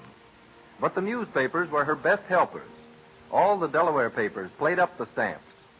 Soon after the sale starts, she goes to Philadelphia and talks there to the Sunday editor of a paper that has interested itself in health campaigns. I'm sorry I can't use your story on the stamps in our Sunday section, Miss Bissell. But this isn't exactly the season of the year that people want to be depressed. There's no connection between a terrible disease like tuberculosis and a great holiday like Christmas. Oh, but there is. There is a real connection. Well, when people are filled with goodwill, they want to pass it on. I'm certain I'm right about that. Well, even if you are, this stamp idea is a little unusual. You don't have to explain. You think it's silly. Well, perhaps it'll work. I don't want to criticize. It won't work, and we have plenty of newspaper space. One of my business friends loaned me 2 men to prepare news material. And both of them say we must get more publicity if we can, or we can't sell enough stamps. But I don't think our interest in ending disease is quite the same, Miss Bissell. You're working for a local charity. We're interested in a national campaign. Yes, but these stamps could be used anywhere. Don't you see? I'm afraid I don't. Well, then I haven't explained it clearly. I'm not discouraged, though. You see, we're selling stamps at home. But the stamp is bigger than that. Perhaps the lives of so many people, some of them little children, depend on this. The stamp is a symbol, the banner of a great battle against death. I wish I could do something. I'm sorry. Well, I know you're anxious to get back to your work. Thank you for seeing me anyway. Thank you for coming in. Goodbye. Good day. Can I do something for you, lady? Oh, that office door says Mr. Hodges. Isn't he the one who writes The Optimist? Sure. It's a good column, too. Yes, I always read it. I'm an optimist myself.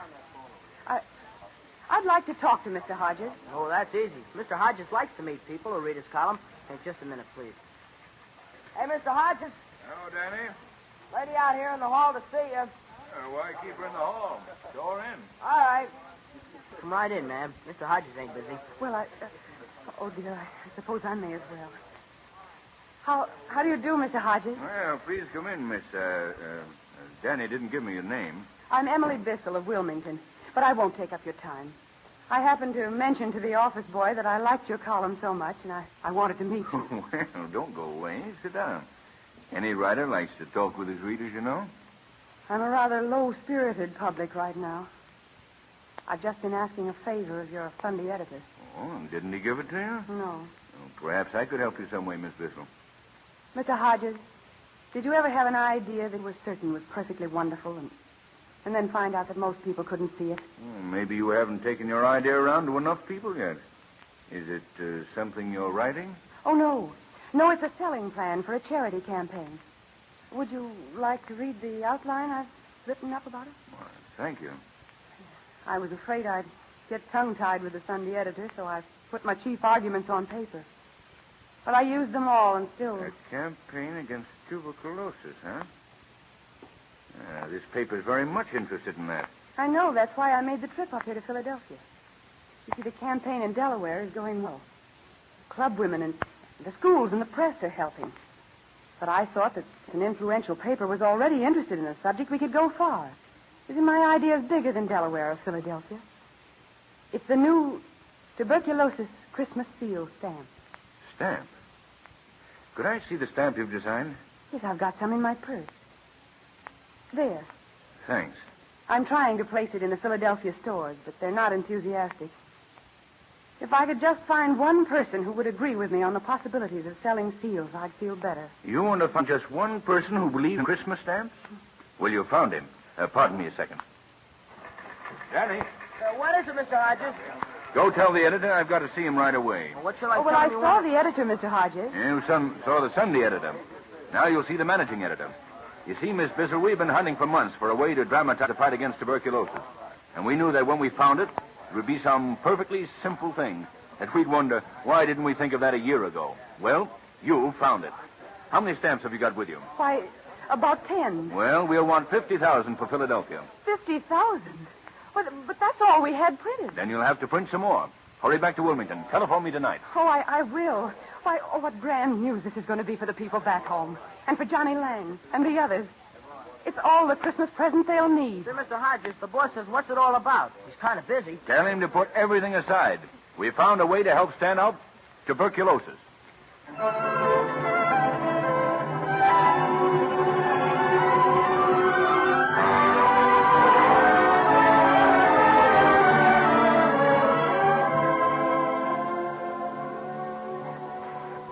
The faith of a handful of people launched the Christmas seals to end tuberculosis. The first year's sales totaled $3,000. The next year leaped to $135,000. The sale of Christmas seals over the 29 years the campaign has been going on has amounted to $83 million. And the educational results? Tuberculosis has dropped from the first cause of death in this country to the 7th. In every city, there are scores of men and women who have Christmas seals to thank for their present happiness. This year, on a street in Wilmington... Oh, just a minute, driver. I think I see someone I know going down the street. You better get in the cab right now, mister. I haven't much time to catch your train. Why, it is she. You wait here just a minute. Okay. Hey, ma'am. I beg your pardon. Aren't you Miss Bissell? Why, yes, I am. Perhaps I ought to know you, but... Oh, just look hard for a minute. Of course, I put on about 3 feet and over 100 pounds, but... Why, Johnny Lang. Why, it must be 30 years since I've seen you. You don't look any more like little Johnny Lang. I should think not. I'm as fit as a fiddle. Say, meeting you is great luck. I'm only in Wilmington for a day. Came east on a business trip. Well, tell me, how did your family make out in California? We've been fine. Mother's pretty well along now, you know, and Carrie's teaching school up in Seattle, and me, I've got a wife and 3 kids, just an old married man. Oh, John, I'm so glad to hear it. Remember the day you came in to see me on the way to your first Christmas seal sale? Oh, do I remember? I was never so thrilled in all my life. And you gave me the first seal for luck. And if you ask me, John, it was lucky. It was lucky for me, all right. Every time I see a Christmas seal sale, I remember that it's going to be lucky for some other fellow. Why, I'll bet you're on your way now to the nearest stand to ask how the sales are coming on. Well, as a matter of fact, John, I am. We hope for a good year. You know, John Lang, you ought to buy some seals. No, you can't catch me there. I got them in my pocket someplace. Oh, that's fine. Honestly, Miss Bissell, I don't know how to express the thanks I owe you personally and the other people who helped me. The people you're indebted to were the people who bought seals that first year, John. And we'll never know who they were. Well, to them and to you and to everyone who helped, thanks. You better hurry, sir. Better hurry. There's my taxi driver reminded me I have to catch a train if I want to spend Christmas with my family. Oh, well, you run on, John. Don't let me keep you. And give my love to your family. Thanks. And Merry Christmas. Merry Christmas. And good luck to your Christmas seals.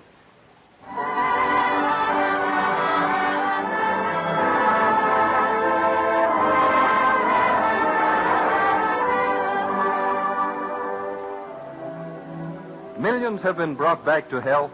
Millions have avoided the tragedy of illness. But the work has by no means ended.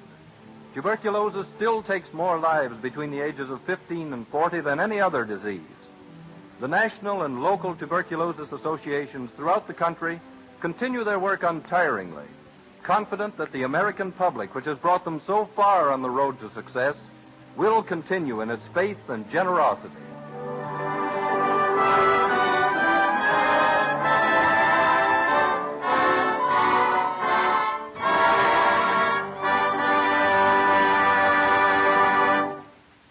And now it gives me great pleasure to introduce the lady that made all these things possible, the organizer of Christmas seals as an increasing force for combating tuberculosis in America, Miss Emily Bissell.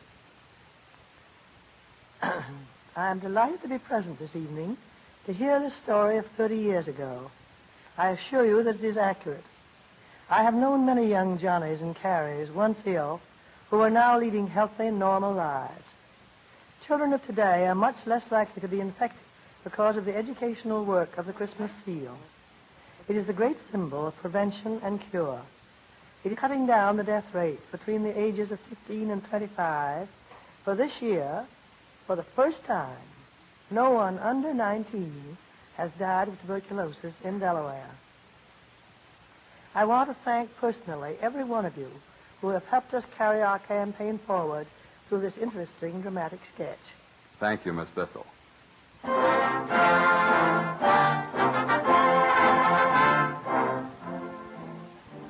This evening we salute those marchers in the Cavalcade of America whose work makes life healthier and thus happier for all.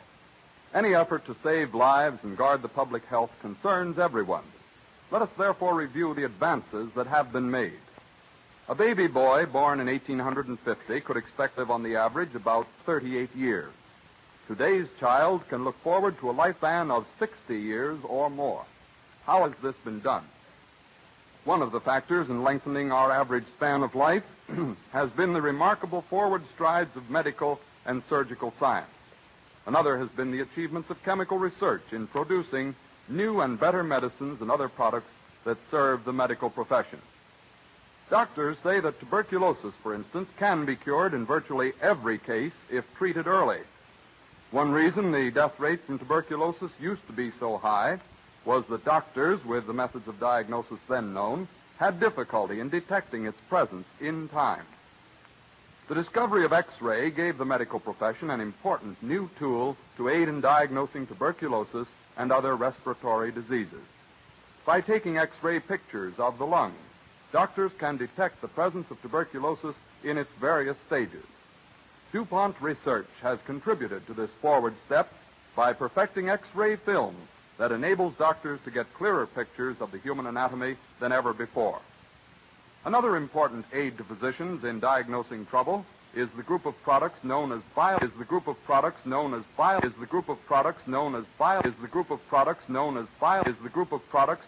biological stains. These coloring compounds, when applied to samples of body tissue and the like, make it possible to see, by means of the microscope, tiny organisms such as streptococci that otherwise would not be visible. These stains thus enable doctors to diagnose a variety of diseases in time to check further ravages. Once we were dependent upon Europe for almost all the biological stains we needed, and when this supply was cut off during the war, our physicians and hospitals faced a grave situation. Today, DuPont supplies a variety of dyes for these important diagnostic aids. The DuPont company also makes chemical ingredients for many of these products that aid in the conquest of disease. Its contributions to the protection of human health give deep and lasting meaning to the DuPont phrase, better things for better living through chemistry.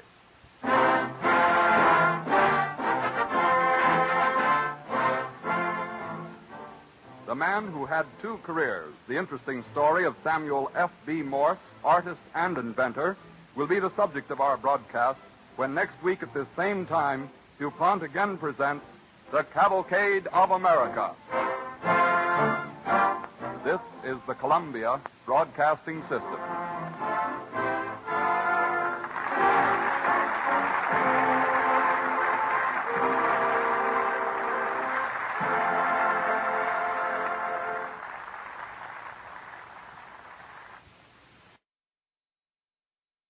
This is Chesterton Radio, the true, good, and beautiful at chestertonradio.com. Don't turn that dial.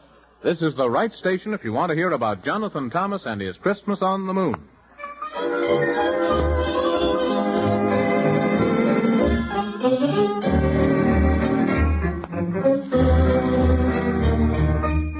Poor old Santa is in such a flurry, for right in the midst of the Christmas hurry, the bad Squeebublians, who hate Christmas joy, decided he couldn't distribute his toys.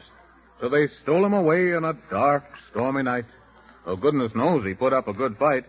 And they took him away to Squeebobble-land, where they tied him so tight he can't move a hand. Now, what kind of a Christmas do you think there can be without any toys to hang on the tree? But in spite of the fact that we're feeling so sad, we're putting our faith in a wee little lad who, with the man in the moon and a talking horse named Gorgonzola, are now on their course to Squeebobble-land to find Santa Claus and punish those people for breaking the laws. But the way is dangerous and very long. They have to be careful so they don't go wrong. For the road leads through a forest so deep, they'll never wake up if they go to sleep. And through a country where giants and gnomes and brownies and goblins make their homes. Oh, it's lots of trouble, but Jonathan Thomas is not the boy who will break a promise. But the worst of it is, there's a wicked old witch who rules o'er a land called Rumpelstiltskin.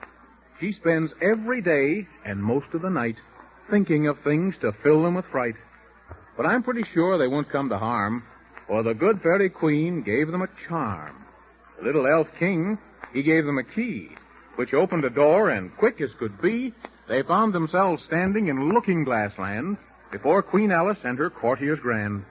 Queen Alice said, "I know magic, too. Here is a whistle, and I promise you, if you blow it once, you'll grow quite tall. If you blow it twice, you'll soon grow small." The old witch heard, and she laughed with glee. She said, "I'll turn myself into a tree. I'll plant myself in the lonely glade. They'll have to pass right through my shade." But Kermit the Hermit warned the three. He said, "That's a witch. It's not a tree." So they went their way to the pea-soup fog, and soon they were lost in the terrible bog. They couldn't go fast. They were slow as snails. Then they saw a dragon with 13 tails, who chased them until they were out of breath. Even the dragon was tired to death. But Dinty the keeper, who heard the uproar, invited them in and shut the door. He said, "I'll give you a piece of plum cake. Just feed the dragon and his stomach will ache. Now sit right still and have no fear. What happened next, we soon will hear." Hear ye, hear ye, hear ye. This is the court of King Squeebuble of the land of Squeebubble and all of its people. Let there be quiet and no disorder, for the court of the king is now in order. Well, what is the business of the day? Is there anyone here with taxes to pay? There is one who has come, Your Majesty, who states she has great news. Well, do tell. Her Highness, the Duchess of Rumpelstiltskin, of magic, spells, and brews. Speak, O witch of Rumpelstiltskin. What word have you heard that you bring to me? If you listen, O king, you will very soon see. Well, then, speak, and don't take a week. What is it you have to say? For I'm a very busy man, as busy as I can, and I haven't much time to play. On the road which leads to this very fair land, there are 3 travelers, and very close at hand. Well? Gorgonzola, the horse, and Jonathan Thomas, and Mr. Man in the Moon. And you'd best take care lest you're caught unaware, for they'll be here very soon. Why should travelers ever come here? And if they did, what have I to fear? You're not as wise as a king should be, and for this service you should richly reward me. What is this talk of travelers 3? It doesn't make sense at all to me. I'm telling you all this news because they're coming to rescue Santa Claus. Oh, is that so? Well, what do you know? They better have a care. I'll change their tune. I'll stop them soon. It's amazing to me that they dare. Sound the alarm. Call out the guard. Have soldiers surround the palace courtyard. Capture the fools as soon as they're near. For I say there shall be no Christmas this year. I'll post a reward of 10 pounds by for whoever captures them dead or alive. Oh, mighty king, you're wiser than most anything. And though they've broken through my spell, they'll now learn a lesson and learn it well. And now I trow I'll keep my promise. There'll be an end to Jonathan Thomas. Squim-dum-do, squim-dum-dee. How very much this pleases me. How very much this pleases me.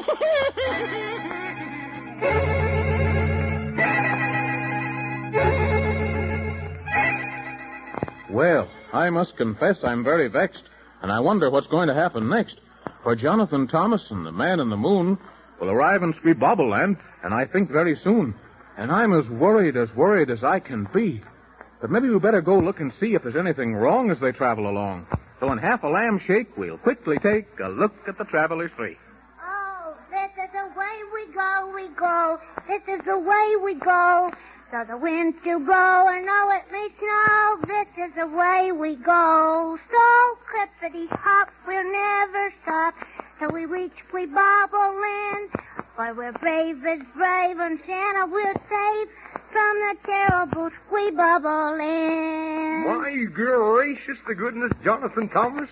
We're almost there, but we'll have to take a care. We don't get ourselves caught or by fiddlesticks. We'll be in a fix, for the Squeebubbles are a terrible lot. When we get to the land of Squeebubble, Mr. Man in the Moon, how will we rescue Santa Claus, if you please? It's a very good question that you ask. I'll have to admit it'll be quite a task. But we'll have to plan as best we can. Do you think they got Santa Claus in jail? Of course they have. I haven't a doubt. It's as hard to get in as it is to get out.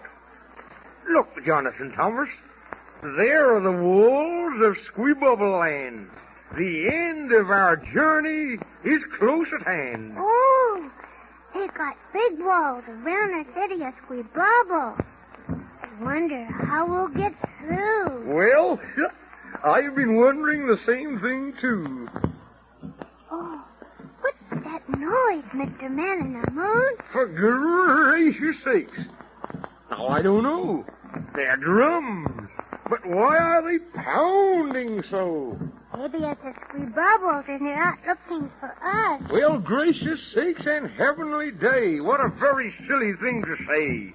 You needn't worry or have any fear, for they don't know that we're even here. I hope they don't, because I don't want to get caught by the wicked Squeebubbles. Of course you don't, and neither do I.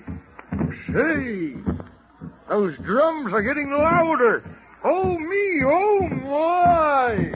Oh, they're getting louder than 2 times 2. Maybe we better hide someplace till we find out what they are. That's a very good thought, and I think we ought. We'd better go this way. And gracious to goodness, and Jiminy Cricket. Run for your life, Jonathan Thomas. The Squeebubbles are coming.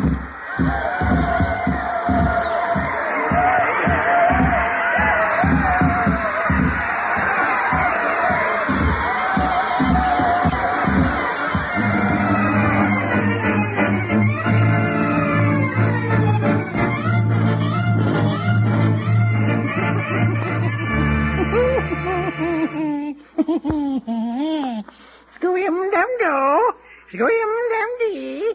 Look and tell me what you see. Oh, magic mirror on the wall, tell the truth and tell it all. Oh, mighty witch of Rumpelstiltskin, this is a tragic day.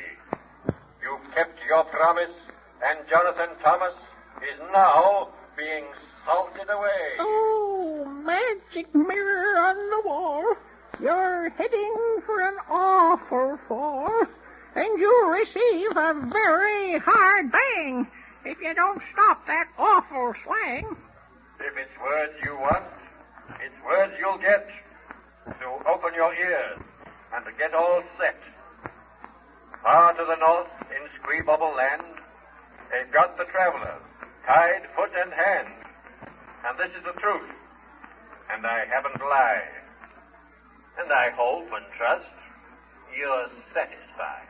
Squim-dum-dee, squim-dum-do. That's something I'm most glad to know. For now I can say I've kept my promise and put a stop to Jonathan Thomas. I've put a stop to Jonathan Thomas.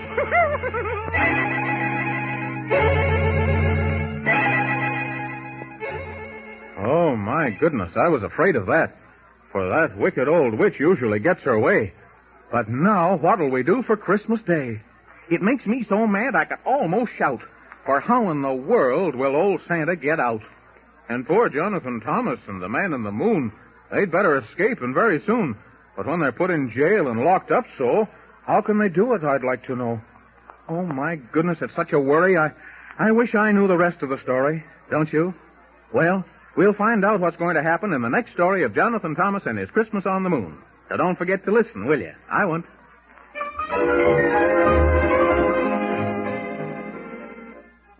You are listening to Chesterton Radio at chestertonradio.com. This is chestertonradio.com.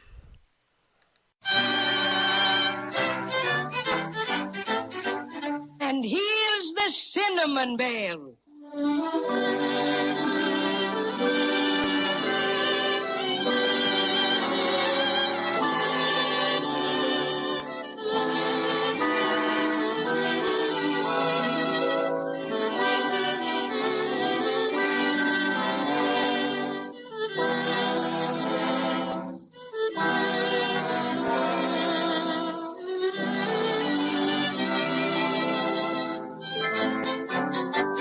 Exciting things are happening in the snow country, where Judy and Jimmy and their friends, the Cinnamon Bear and the Crazy Quilt Dragon, are visiting with Santa Claus. You'll remember that Santa ordered Captain Tintop and a detachment of tin soldiers to the Icicle Forest to battle the bad dolls who stole the Silver Star. Reports came back from the front that the enemy was being led by a strange, unknown creature. A maybegram from Queen Melissa flashed the news that the Wintergreen Witch had escaped from her prison in Maybeland. Confident that Wintergreen was leading the culprits, Santa rushed more men to the scene of battle. Then, just as we left them last time, Nicky Frutal bounded in to announce that the soldiers had returned victorious. And now we find Santa Claus leading his smiling visitors into his private office where Captain Tintop, man of the hour, awaits them. And Captain Tintop's got the Silver Star? Oh, I'm so glad, Santa Claus. You bet. Gee, we're awfully grateful. Oh, sure. Save your thanks for Captain Tintop. He's waiting for me in my office. Ah, congratulations, Captain. We have met the enemy, and they are out. Well, that's fine. And the star? It is here. Oh, thank you, Captain. This is Judy, Captain Tintop. Your servant, ma'am. And this is Jimmy, Captain Tintop. How do you do, sir? He's fine, and so am I, now that we have our lovely Silver Star back again. You bet. Pardon my intrusion into this joyful occasion, no less joyful to me, I might add. But might I inquire about that large wreath of evergreen which you are carrying in your other hand, Captain? This is the Crazy Quilt Dragon, Captain Tintop. How do you do? This wreath to which you refer, sir, is all that remains, sir, of the enemy. Indeed? How so, Captain? You may recall, sirs and ma'am, that in a previous report mention was made of unexpected assistance to the resistance of the bad dog. Oh, yes, indeed. It was the Wintergreen Witch. Ugh, it makes me shudder to think of her. What happened to her, Captain? This, ma'am. This is what happened to her. This is the Wintergreen Witch, ma'am. It serves her right. Well, how did she get turned into a Christmas wreath, Captain Tintop? Allow me to come to that later, if I may, sir. Santa Claus, sir, following arrival of reinforcements and intelligences re the ally of the bad dolls, I gave command to surround them in the Icicle Forest. Thickness of icicles prohibiting air attack made necessary concentration of infantry and artillery. May I make suggestions, sir, that artillery is far more effective, need newer models? Oh, come now, Captain, come. I'm afraid that will hardly be necessary. Do not agree, sir, but just a suggestion, sir. Giving orders not to fire until they saw the whites of their eyes. Jimmy, he sounds like a history book, doesn't he? We awaited the onset of the foe. With the cunning they are noted for, the bad dolls made their attack quietly, so we were unprepared, to some extent, for their appearance. But quickly gave the command to fire the cannon snowballs, and our superior numbers told the tale. Proceeding according to your instructions, sir, ordered the planes aloft with the witch net. Witch net? So that's how you got old Wintergreen. Yes. Oh, by the way, Captain, this is Patio Cinnamon, the Cinnamon Bear. How do you do? Fine, my military friend. But go on with your story, please. Proceeding in formation B2, the squadron flew until they sighted the enemy LI, a green blotch on the white ground. My, this is exciting. Whereupon they dropped the witch net, secured the prisoner, and returned to headquarters. As chief in command, the prisoner was placed in my custody, along with the defeated bad dolls. I may say, sir, as an officer and a gentleman, sir, I dislike very much the idea of placing a female under arrest, sir. But upon closer association with said female, sir, form different opinions, sir. I don't blame you, Captain. That old witch was a terror, no mistake at all. She was a bit of a caution, sir, indeed. Having turned the bad dolls over to the repair factory to be restuffed, inquired of your head foreman, Santa Claus, sir, as to what might be done with the prisoner. Prisoner not being citizen of Snowland and having no orders as to final disposition of same. Foreman opined that prisoner might be made into something useful, as suggested Christmas wreath. Evergreen for wintergreen, you know. So that's how it happened. Yes, sir. Any further orders, sir? No, that will be all for the present. Thank you, Captain. Except that we would be very happy to have you with us at the banquet. Banquet? Bless my stuffing. Oh, Captain Tintop, you don't know how good it makes us feel to know that mean old wintergreen witch can't do anything to us anymore. And she certainly can't, Judy. I'll see to that personally. I'll hang the wreath right up here in my office, and Nicky and I can both keep an eye on it. And now, how do you all feel toward a little refreshment? Gee, Santa Claus, I think we'd all like it pretty much. Delighted. Well, when do we eat? Patio Cinnamon, as one citizen of Maybeland to another, I'm ashamed of you. Oh, you are you? Well, you can save the shame for yourself. That's what you can do. No. Stop that quarreling. Well, I take it that you're all in the mood, Very well. Follow me to the banquet hall.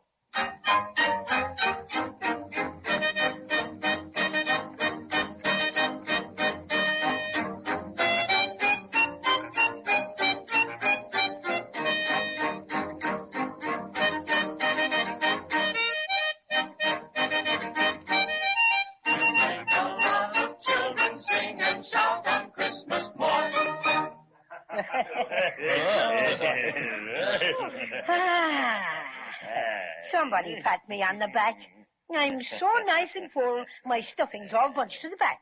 Like this? Oh, well, a little on that order, Jimmy, but that's enough, thank you. I stopped counting all the cinnamon buns you were eating after I saw you take the 25th Patio Cinnamon. I don't suppose you counted all the lime lollipops you had?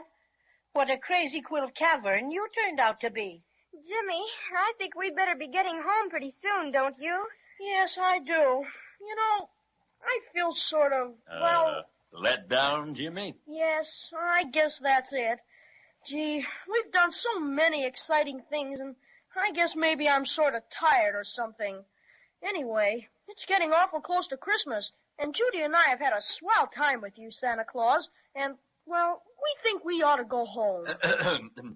As our adventures together draw to a close, as spokesman for our little party... And just who appointed you as spokesman? As spokesman for our little party, may I say a few words? No. Thank you. Tears come to my eyes when I contemplate parting from my dear, dear friends, the friends of adversity. What's that? I think he means you all went to school together. But we didn't. But I realize that like all good things, even this, our quest for the silver star must come to an end. With laurels on our brow. What's he talking about? Just let him rave. Crazy always has to make a speech. We spend these last few precious moments together. Oh, may I propose a toast? Well, I think that would be all right, friend Crazy Quilt. I propose a toast to those true friends, those stalwart friends, me, those friends so soon to depart. Lift your glasses of milk, friends. I give you Judy and Jimmy. Well put. Well put. Well, have you all had enough? Oh, That's fine. I don't wish to hurry you, but it's getting time to leave. I'm going to take Judy and Jimmy. And me, Santa. Don't forget me. Oh, no. I wouldn't forget you, Patio Cinnamon. I'm going to take you back with Judy and Jimmy to their attic. Oh, boy, this is the biggest thrill yet. You've been so awful kind, Santa. We don't know how to thank you. Oh, sure. That's all right. That's what Santa Claus is for, to help children find happiness. Well, what about Crazy Quilt? Is he going back with us, too? Oh, no, thank you, Jimmy. I think not. In fact, I've been quite taken with the snow country. I'd like to stay on here for a bit. Well, that's quite all right. Glad to have you. Oh, Nicky. Yes, Santa Claus? Is the sleigh ready? Just about, Santa Claus. They're filling the last trailer now. Good. Have you checked everything with my list? Yes, I did that personally. Well, all right. And I guess we can start. Come, children. Shake a paw there, Cinnamon Bear.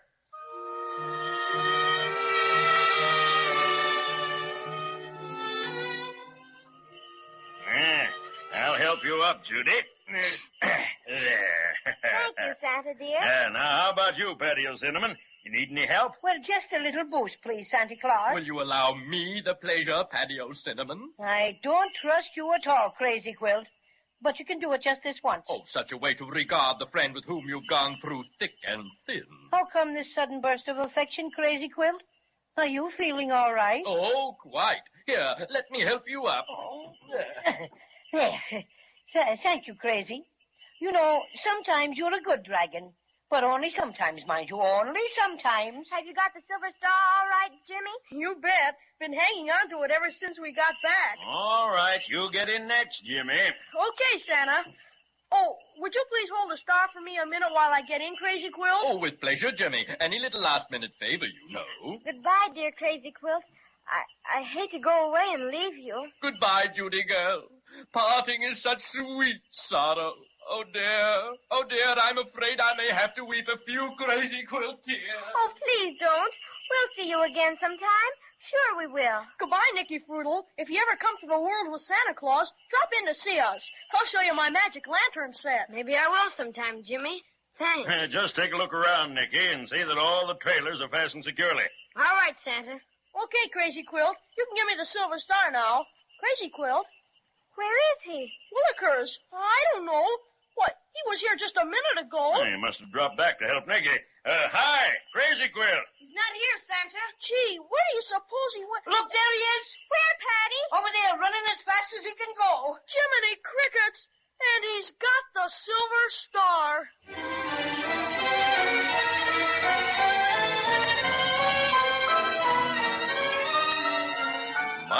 My. And I was just about to remark how beautifully everything was going. That Crazy Quilt Dragon is certainly an amazing fellow. After all the adventures he's been through with Judy, Jimmy, and the Cinnamon Bear, who ever would have thought he'd steal the silver star again? But he did, and I must say things look mighty serious. Christmas is just around the corner, and so is Crazy Quilt. And if anything's going to happen, it's got to happen quick. Let's listen next time and see if it does.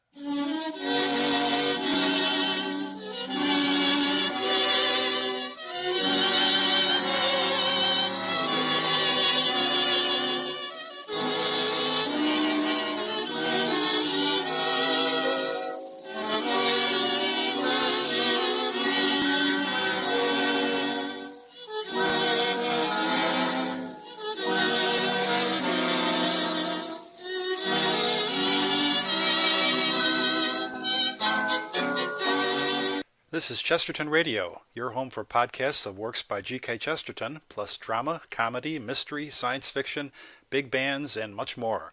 The soundtrack to your Chesterton day at chestertonradio.com.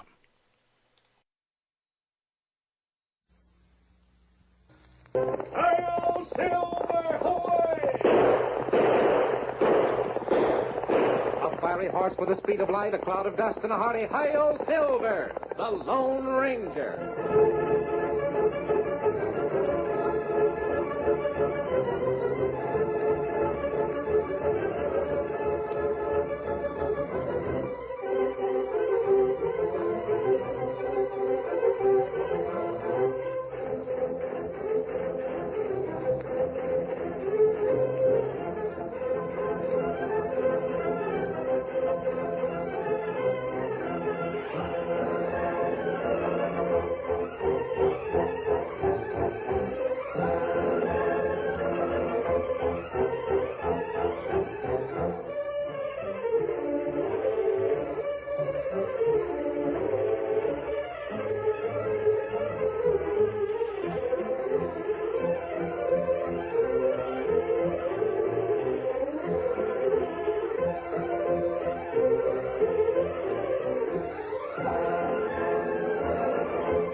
men who built the western United States were courageous pioneers, but the obstacles they faced might never have been surmounted if it had not been for the masked rider of the plains.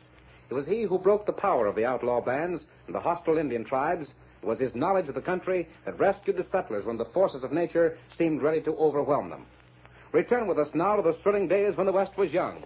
From out of the past come the thundering hoofbeats of the great horse Silver. The Lone Ranger rides again. Come on, Silver!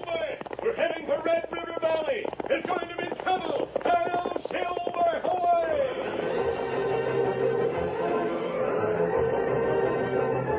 Dan Parsons owned the bank in the little town of Sagebrush at the head of the Red River Valley. One day, he was sitting in the living room of his home when he heard a rider draw up out in front. Dan was expecting a caller. He rose from his chair, straightened his weary shoulders, and turned to his wife. Well, I reckon that's Brady, Marcy. Looks like more trouble. Now, don't you fret, Dan. Man's got to do what's right. Come in. Where's that husband of yours? I want to... Oh, there you are, Parsons. You want to see me, Brady? You're doggone right I do. And you know what for. I haven't done anything I'm ashamed of. I ought to throw bullets through you, Parsons. Brady, you can't... I reckon you'd best go in the next room, Marcy. No. You're my husband, Dan Parsons. I'm not letting a gun... In the next room, Marcy. Well, you just take care of yourself, Dan. I will. Now get along. You hadn't ought to bust in that way, Brady.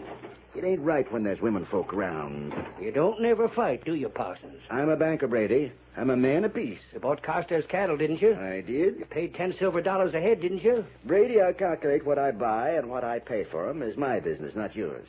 If it so happens I plan to go to the railroad with them cattle and sell 'em, that's my affair. Yeah. Gonna make a profit, ain't you? Well, maybe you will. Maybe nothing. A banker like you don't buy nothing when he figures on losing. Now, there ain't no friendship between me and the Carstairs outfit, and I'm Too bad they ain't. Huh? This here whole valley is owned by your outfit and by Carstairs. Just the two of you. You ain't forgetting you hold mortgages on both of us. That don't matter.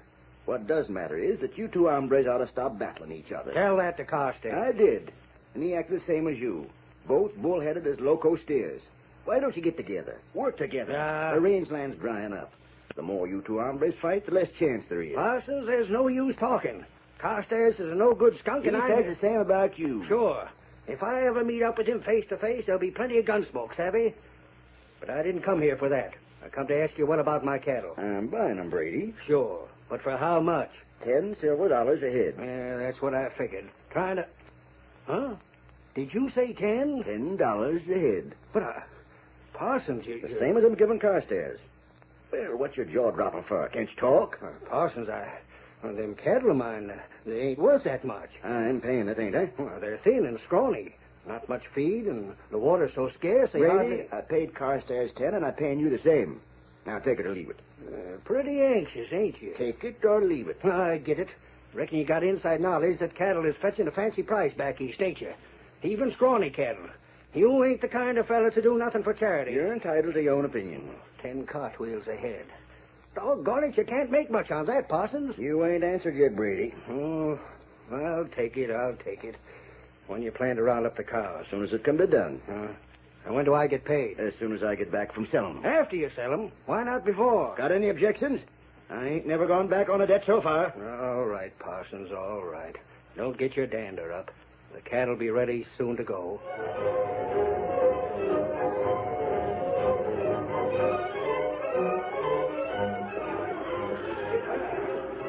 Carstairs. Hey, Carstairs. Did you finish the count, Parsons? Count 825 head in your herd. That tally was your count? Yeah. When you come back, I collect $8,250 silver dollars. I'll be in your bank waiting. Better have the money, Parsons. I'll have it. All right, you riders. Start these longhorns moving. Get them on the prod.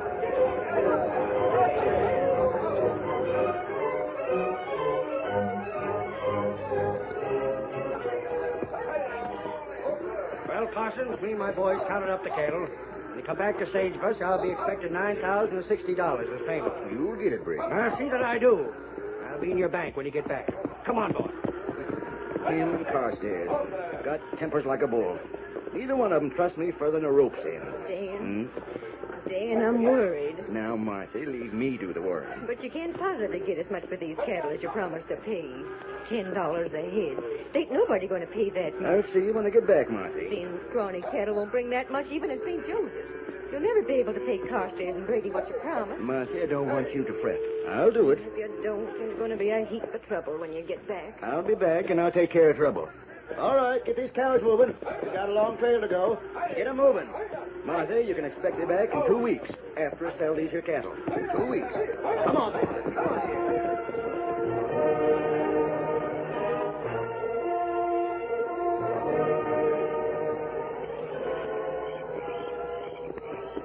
That's Parsons' outfit down below us, Tonto. He's on his way back from selling those cattle, Kemosabe. He didn't get very much for them. That's right. That information you brought me from Sagebrush. You're sure that Parsons promised to pay $10 apiece for those cows? He'll never be able to do it. He'll know that. I can't understand it in the first place. Parsons is a smart man, a good banker. Yet still, he paid much more for the cattle than they were worth. What's wrong, Kemosabe? Rain up. Listen. You hear that? One pony. Yes, coming this way along the trail.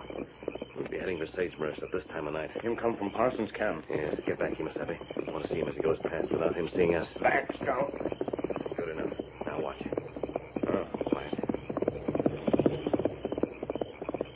You saw him? It was Parsons, Banker Parsons, riding his horse in a hurry. Him use spare. He's heading for Sagebrush, leaving his outfit behind.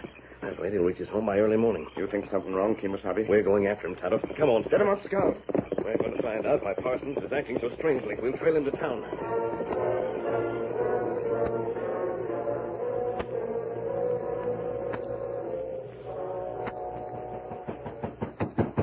Who's there? Who is there? I'm warning you, I got a gun. Come around the back door this early in the morning. Tell me who you are, or I'll... Let me in. Oh. Dan Parsons, what on earth? Martha's in trouble. I rode all night. You got back already. The boys in the outfit will come in the regular way. They'll show up about sundown tonight, but I had to see you private. Martha, I got to pay the money off to Brady and Carstairs. No. I promised to pay him $10 a head for them cattle, and all I could get was $6. Dan, you mean you're... What am I going to do? I had to come and tell you, Martha. Come tomorrow morning, they'll be asking for their cash, and I ain't got it. I ain't got it. Dan, you must be plumb tuckered out. Here, sit down. Yeah. I was just getting ready for breakfast. A cup of hot coffee will do you good. No, Martha, I can't drink and I can't eat. My throat's as dry as this here Red River Valley, but I can't take nothing.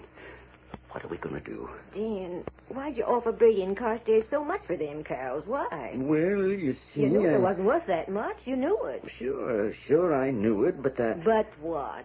You're a banker, Dan, a businessman. What you done don't make sense. Martha, it makes sense to me.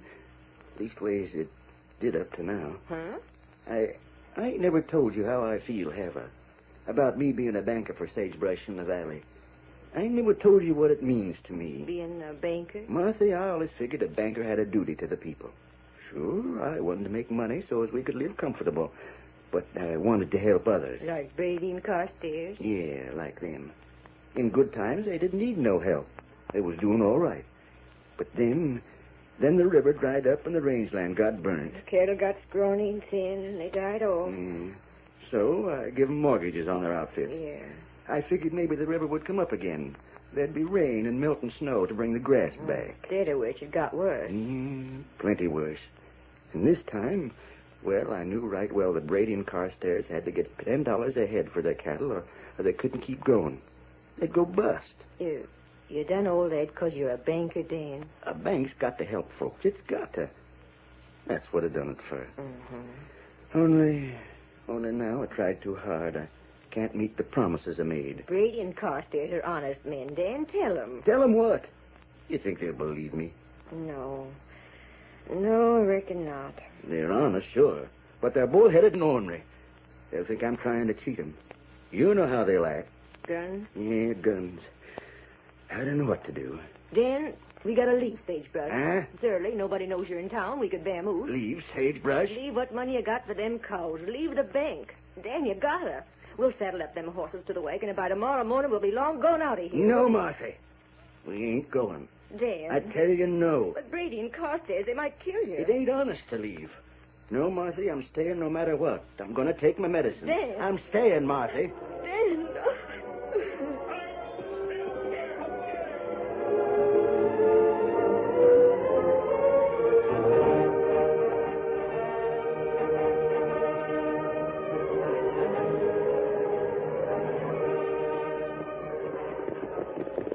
far enough from town, Tonto.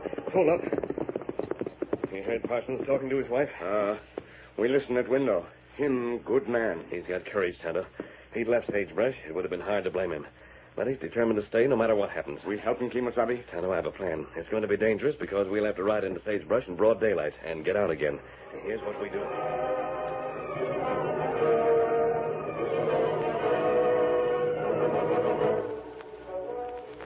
All right, Parsons. Come back from selling them cows. Now hand over my money. Pay me first, Parsons. Oh, no, he don't, Carstairs. Stay out of this, Brady. I don't like doing business with you in the same room. Then get out. Or maybe you'd like some gunfighting to make you get out. Now, hold your horses. This here's my bank, remember that. He can't talk to me I said shut up, both of you. For Pete's sake, why can't you gents get together? You're the two biggest men in the valley. You could do a lot.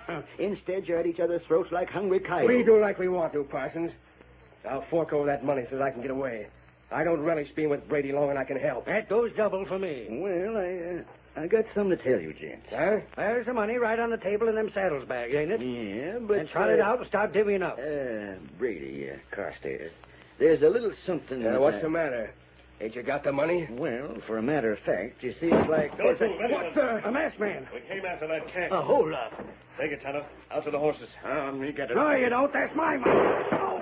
I shot the gun from your hand, mister. The next one who tries may not be so lucky. We got money. Good. The horses are outside. You hurry. Now I'm going. Don't anyone try to throw that after me because it won't do you any good. Hold up. After him. Where's my gun? There he goes. Pour it at him. Come on, shoot. Come on, Scout. Shoot, shoot, doggone you. They're getting away. Shoot. Hail, Silver, away!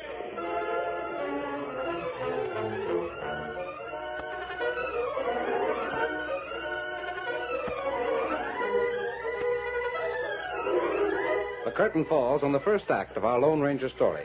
Before the next exciting scenes, please permit us to pause for just a few moments.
To continue our story.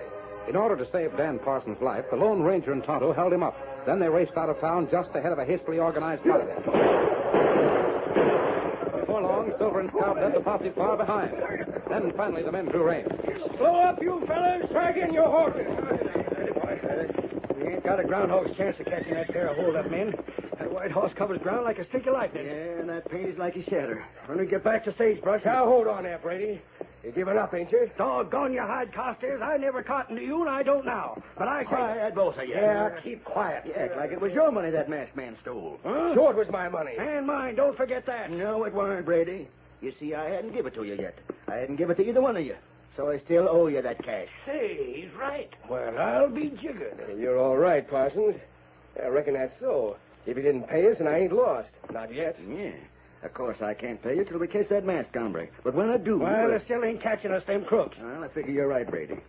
The thing to do is to head back to Sagebrush. What for? Why not go after him now? On account of we come away in a hurry. We ain't prepared for a long chase. Yeah, I ain't got but one gun. Ain't got no ammunition, no food. What we got to do is organize. Get plenty of water and grub. Yeah. Get plenty of guns.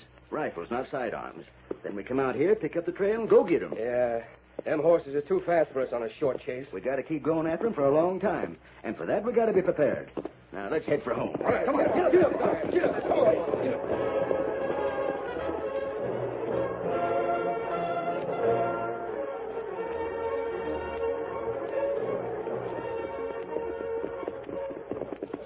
See any sign of them, Tonto? No sign. Now watch for a cloud of dust. They may still be after us. Hunter's seen nothing. We've been traveling half the day. Silver could have outrun them easily. But I wanted them to keep trailing us for a while. They not on trail now. Huh? What is it, Silver? Look. Yes, Silver smelled the water. We'll pull up and let them drink their fill. Oh, it's plenty dry. Here we are. The Red River. Red River. And what's left of it, Tonto? Nobody come after us, Kimasabi. Well, all we've done is to give Parsons a breathing spell. The most important thing is to let Brady and Carstairs realize how much they're indebted to him. It's not going to be easy to do.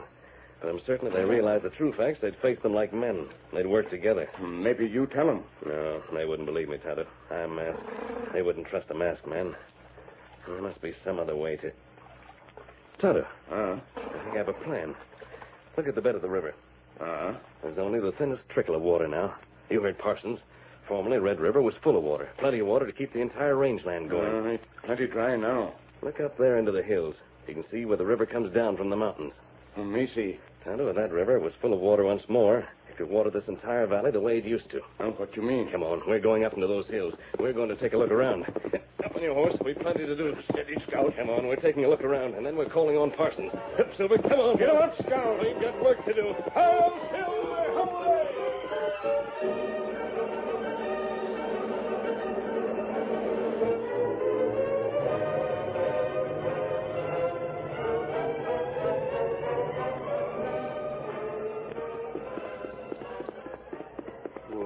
Ease up, boy.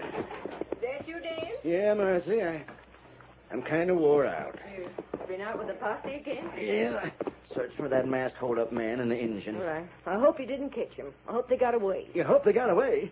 What kind of talk is that? I do. Dan, as long as that money ain't found, Brady and Carstairs will never know you didn't have enough to pay. And I hope it ain't found. That don't change the fact that I still owe the money, Marcy. Then, and the masked man still free? Yeah, him and the engine. The posse trailed him up near the head of the valley. They're somewhere in the hills, but we don't know where. Dan, you're tired. I reckon I ain't as young as I was. That's why I come back to rest up. I've been in the saddle too long. You come in the house and sit. Marcy, I got to tell them pretty soon. Brady and Carstairs. I got to tell them that I didn't have the money. Oh, Dan, don't go inviting trouble. I can't help it, Marcy. Right is right and wrong is wrong. There ain't no two ways about it. Even if the money don't never come back, I got to tell them. It'll mean we're ruined, Dan. I got to tell them. Yeah, let me hold the door open for you.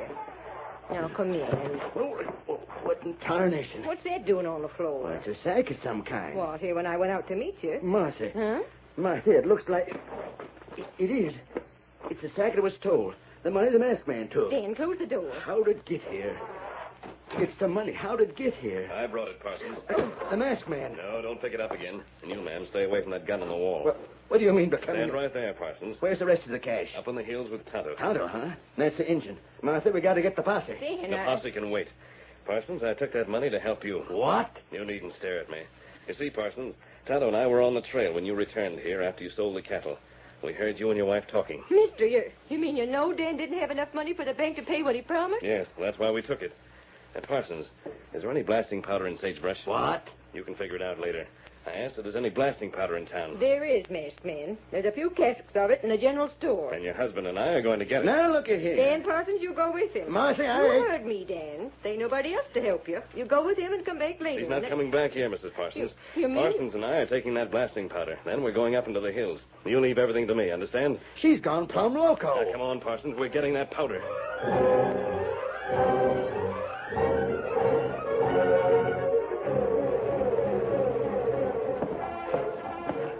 This is the last one, Parsons. Masked man, I can't figure Don't what ask for questions. We talked about that money and the rest of it a dozen times already. Now, load it on your wagon. Come on. Yeah, that does it. All right, Parsons, up on the seat. Yeah, I'm getting... Here, Silver. That horse does what you tell him like a puppy. Silver and I are old friends.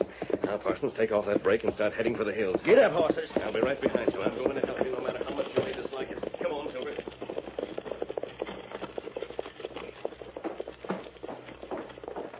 Gee, Jehoshaphat, it's the masked man. The masked man and Banker Parsons. They're in cahoots. Where's my horse? I got to get riding. I got to tell Brady and Carstairs about this.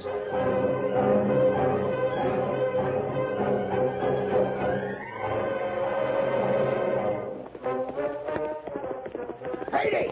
Hey, Brady! Carstairs, I got news. Who's that? Don't shoot. I'm Shad Jenkins. I come from town. Shad Jenkins? What's going on? Something wrong? I come riding out from town. Where's Brady? Where's Carstairs? Hey, what's the ruckus about? One side there. Lead me through. I just come from town. I seen him. Quiet, you fellas, quiet. Come on, Jenkins, spill it. Why ain't you back in Sagebrush looking after your store? My store's been robbed. What? Yeah, my store's been robbed of 6 kegs of blasting powder. Who done it? The same masked hombre you gents is after. Wait a minute. And wait. I got more to tell you. The masked man, huh? The ornery coyote must have circled down out of the hills and got into town. I tell you there's more. The masked man won't alone. Sure not. That Injun pilot's with him. No, 'twon't the Injun. The gent with him was Dan Parsons. Now, wait a minute, you fellas. All right, Jenkins, give us the whole story. Carstairs, Brady, listen to me. The masked man and Parsons is in cahoots. They're working together. What? Yeah, I heard them talking. They're heading into the hills, the both of them, going to join the Injun. And you know how I'm sure Parsons is with them? Go ahead. Because that holdup was fixed. Parsons didn't have enough money to pay you 2 fellas off in the first place. So that's it, eh? Brady, you savvy that? Yeah, Carstairs, I do. All right, you fellas, get your horses. We're going after them. We don't know where. They got blasting powder, ain't they? We'll find him. Come on, you fellas. We're going. Get up there.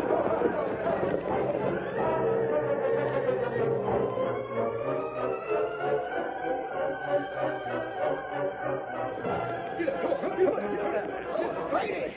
Hey, Brady! Yeah? How are we going to locate them hombres if we don't know where they're at? We'll find them somewhere. Did you hear that? Blasting powder. That's it. Look up there in the mountains. Smoke. Yeah, smoke from the powder. Now we know where they're at. Come on, gents. Head for the smoke. This time we got them. Get up, come on. Get up.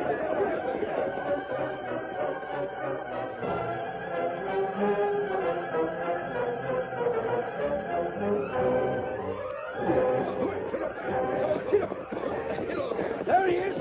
Up ahead. That's him. It's Parsons. Don't try to run for it, Parsons. Stand right where you are. Running. I'll say, ain't you sneaking coyote? Caught you, didn't we? Where's the masked man? So you and the masked hombre was working together, huh?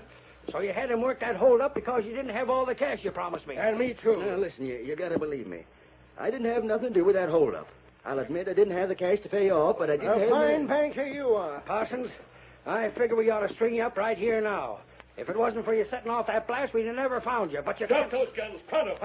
The masked man. That means you too, Brady. Drop it. I'll drop you first, mister. Oh! Good shooting, Tanner.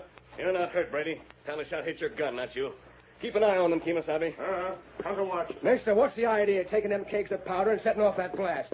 I don't savvy. Carstairs, the first reason for setting that blast was to close off the river. Look at it. Well, I'll be... It's a regular dam. You blocked off the river. We didn't have enough water before, but now we won't have none. You'll have plenty, Brady. But why did you... should have built a dam long ago. There's a natural basin to hold the water here.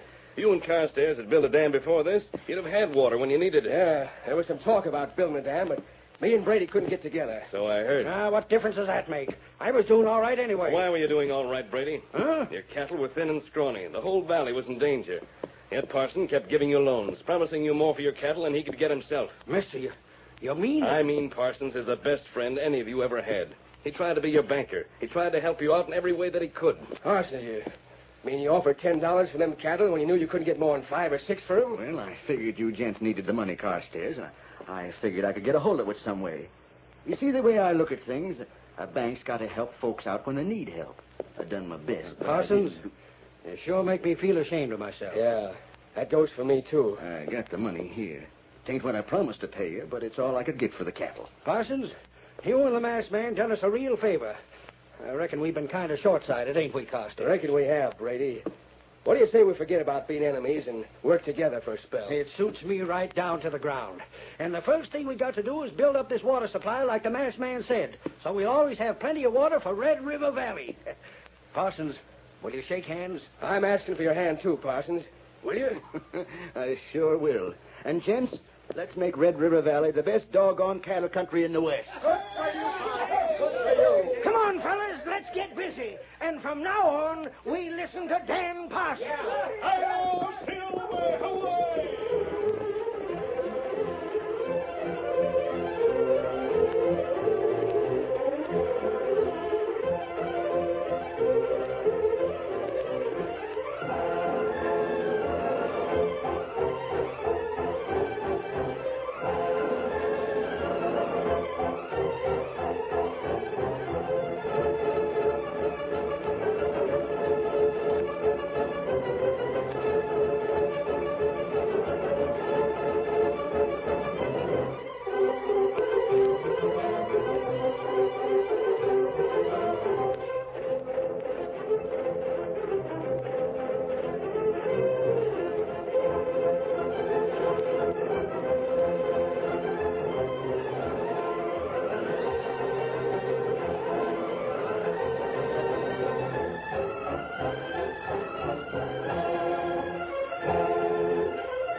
This is Chesterton Radio, the true, good, and beautiful at chestertonradio.com. Don't turn that dial. This is the right station if you want to hear about Jonathan Thomas and his Christmas on the Moon.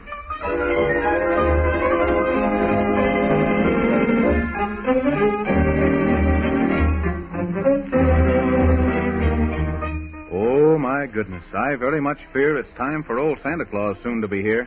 But how in the world will we have time to pack when they haven't yet found him and brought him back? You know, the Squeebublians stole him away, and they did it because they hate Christmas Day. Jonathan Thomas said he'd find him soon. So he started out with the man in the moon to Squeebobleland. And as a matter of course, they rode upon Gorgonzola the horse. It's a long, long way they've had to go, and the trouble they've had, you'll never know. For the road leads down through the fairy rings, past the home of giants and goblins and things. It's not much fun for a wee little boy, but he promised the children they'd have their toys. I'm glad it's his promise to keep and not mine, and he'll have to hurry. There isn't much time. The trouble has been there's a wicked old witch who rules o'er a land called Rumplestitch. She's wise indeed in the ways of magic, and the things she plans are very tragic. But they've had the help of the good fairy queen. She knows how to spoil the old witch's scheme. One day as they traveled, they saw a great wall, and there wasn't a way around it at all. As far as their eyes could see and more, there was nothing in sight but a row of doors. So they entered one. Though I can't understand, they found themselves standing in Looking-Glass Land.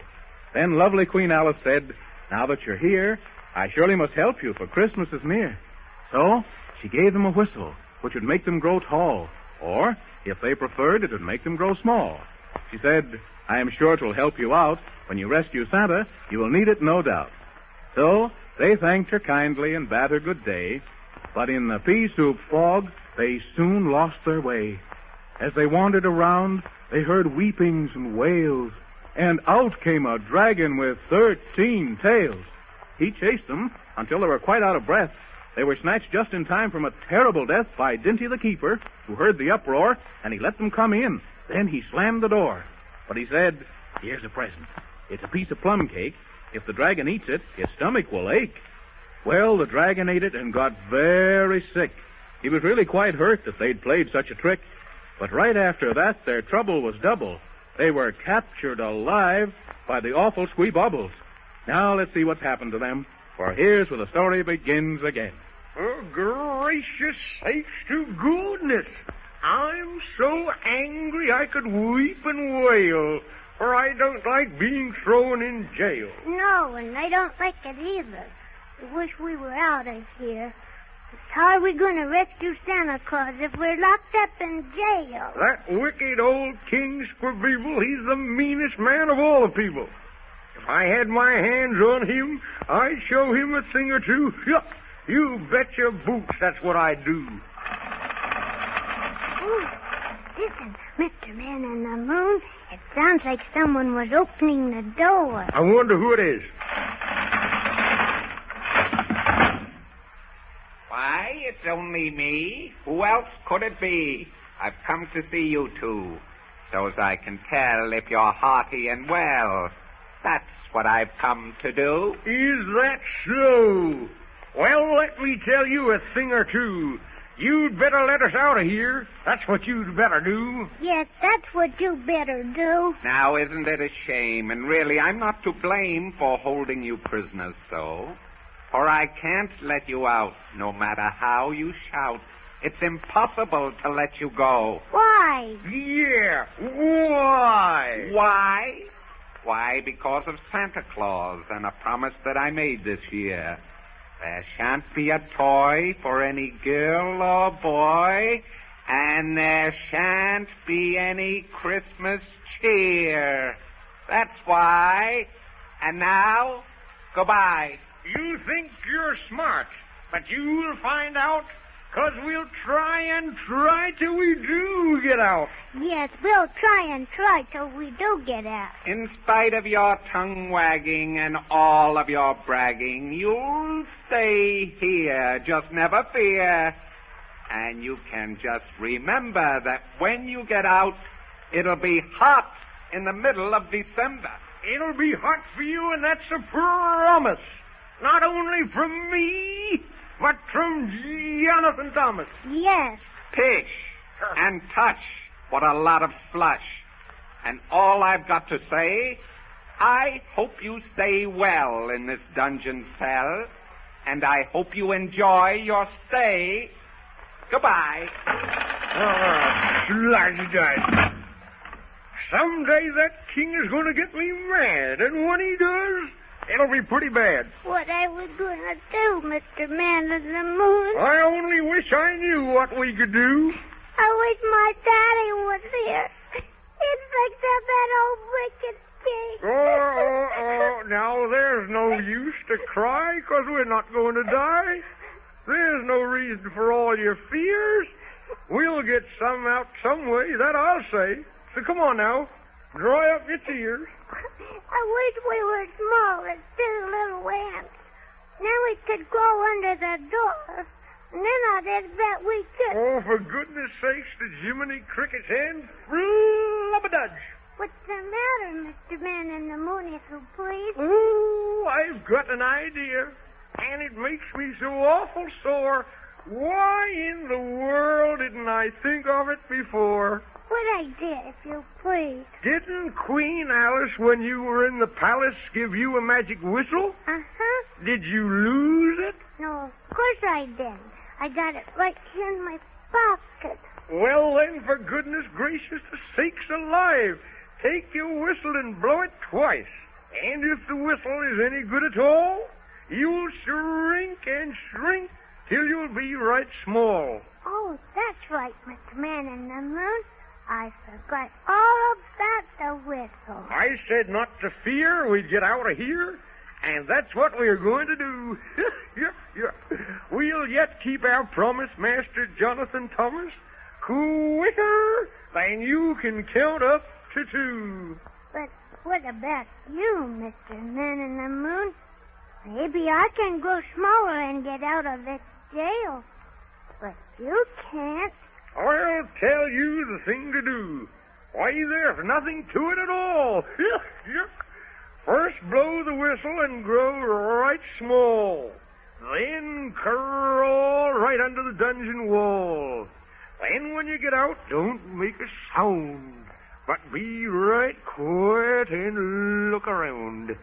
Then blow the whistle once more. Then when you grow up, then unlock the door. It's as simple as counting from 1 up to 4. Oh, that's a very good idea, Mr. Man in the Moon. I wonder why we didn't think of that before. Oh, the king will be angry and chock full of wrath. And he who laughs last always has the best laugh. Come on now, blow your whistle, Jonathan Thomas. And then we'll hurry and keep our promise. We'll show them something about Christmas cheer. We'll have the best Christmas of any old year. Here I go, Mr. Man in the Moon. I'm ready to blow my whistle. Then hurry and blow so you'll quickly go. 1 for the money, 2 for the show, 3 to get ready, and 4 to go. For gracious sakes to goodness. You're getting smaller and smaller. Oh, look at me, Mr. Man in the Moon. I'm getting as small as 2 times 2. There, now, you're small enough. That magic spell is sure fine stuff.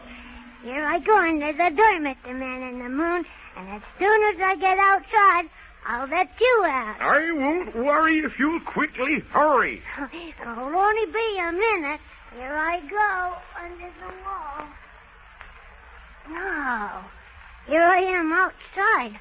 I must blow my whistle once, and then grow up tall again till I can open the door.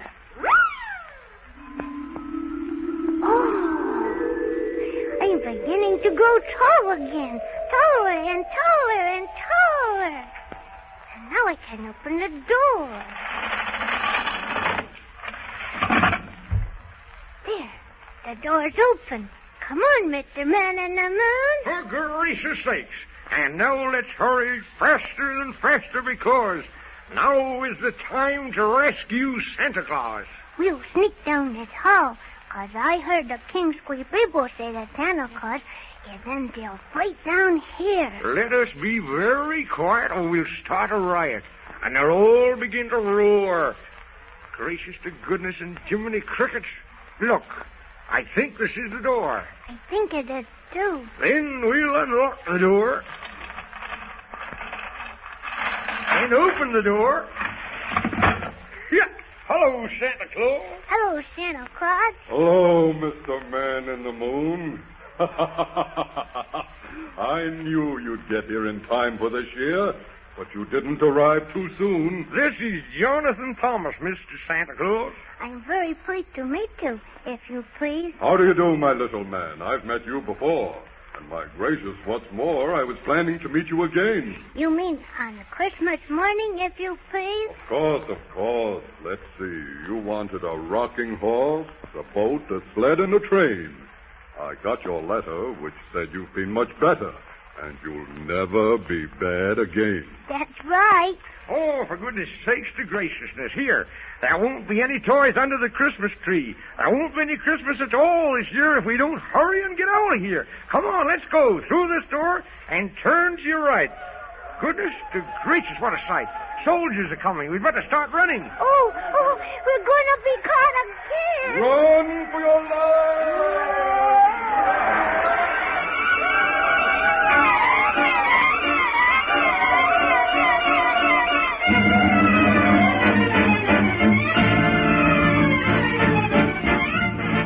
Oh, my goodness.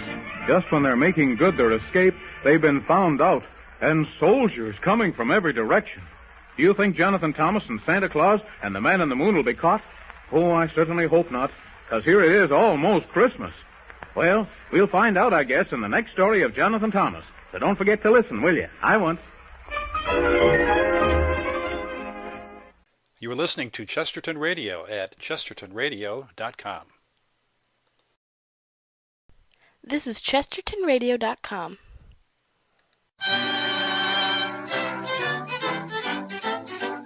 And here's the cinnamon bell.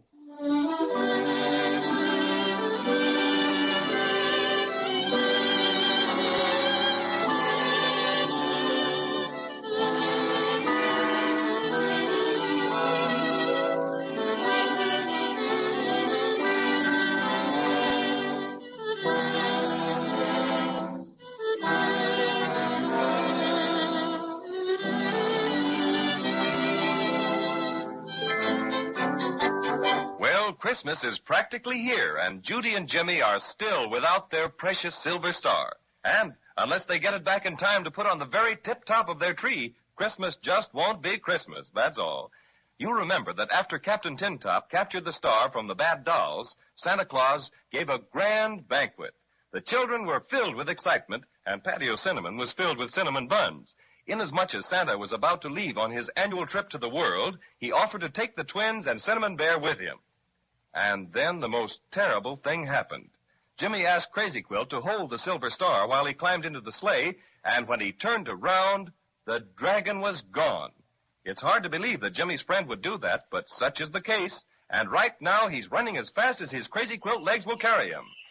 Look at him go. Look at him split. I knew that Crazy Quilt dragon would show his true colors. Oh, dear.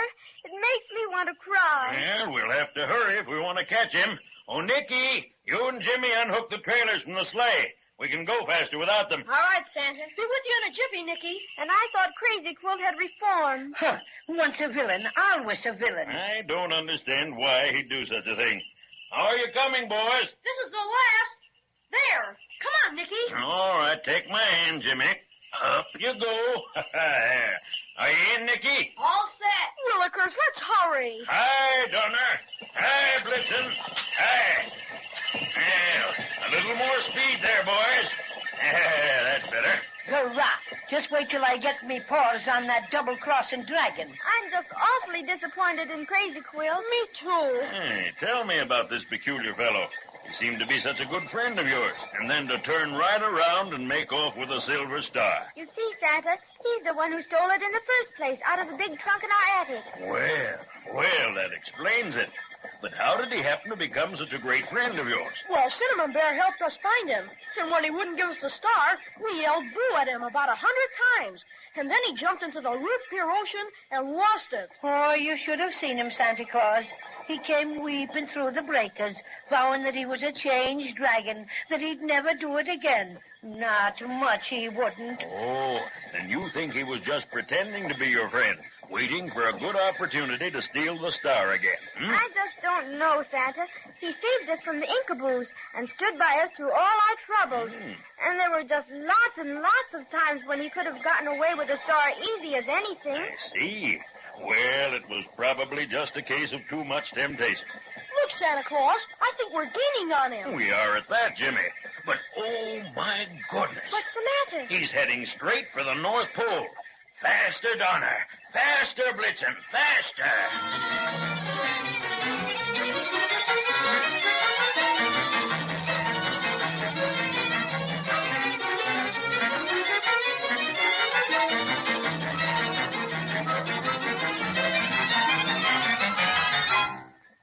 Just as I thought. There he is, trying to climb up the North Pole. Come on, everybody. After him. Come on.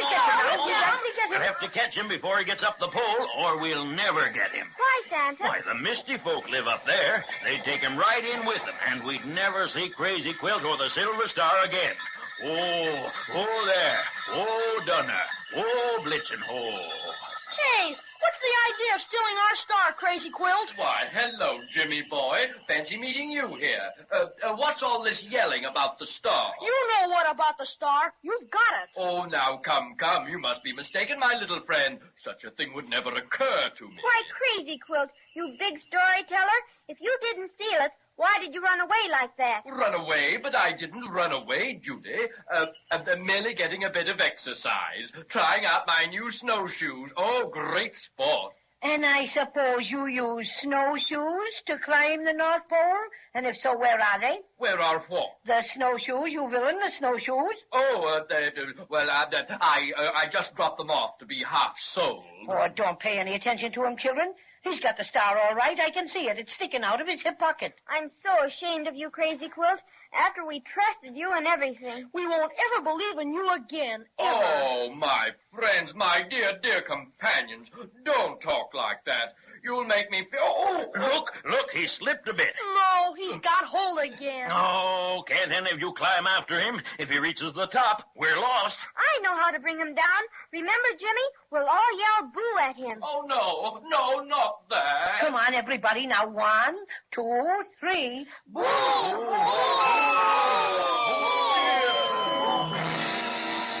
He's down. Let's get him, Judy. All right. After him, children. After him. Get in there, Nicky. Get in. Come on. At last, I got you, Crazy Quilt. And I'm feeling extra specially ferocious. Hurrah. Tickle him, Jimmy. Tickle him. Oh, my friends. To think our beautiful friendship should end like... Oh, my. Oh, no. Oh, he's turning over. Grab the star, Jimmy. I've got it, Thaddeus Cinnamon. I've got the silver star. Oh, you Crazy Quilt dragon. Thought you'd get away with it, huh? I'll teach you to trifle with cinnamon bears. Shake him up, children. Shake him up. Shake him up. Shake him up.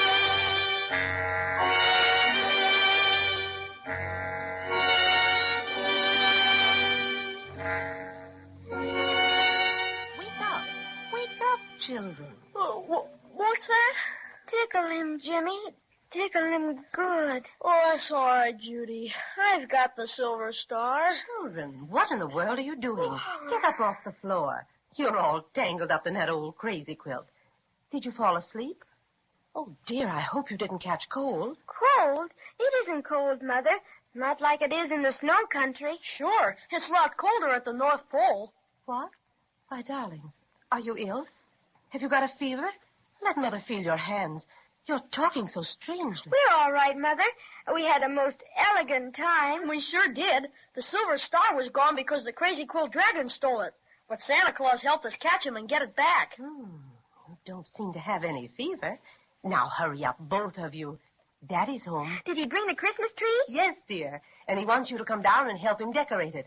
My goodness, I wouldn't have let you come up here in the attic if I thought you'd go to sleep. But we didn't go to sleep, Mother.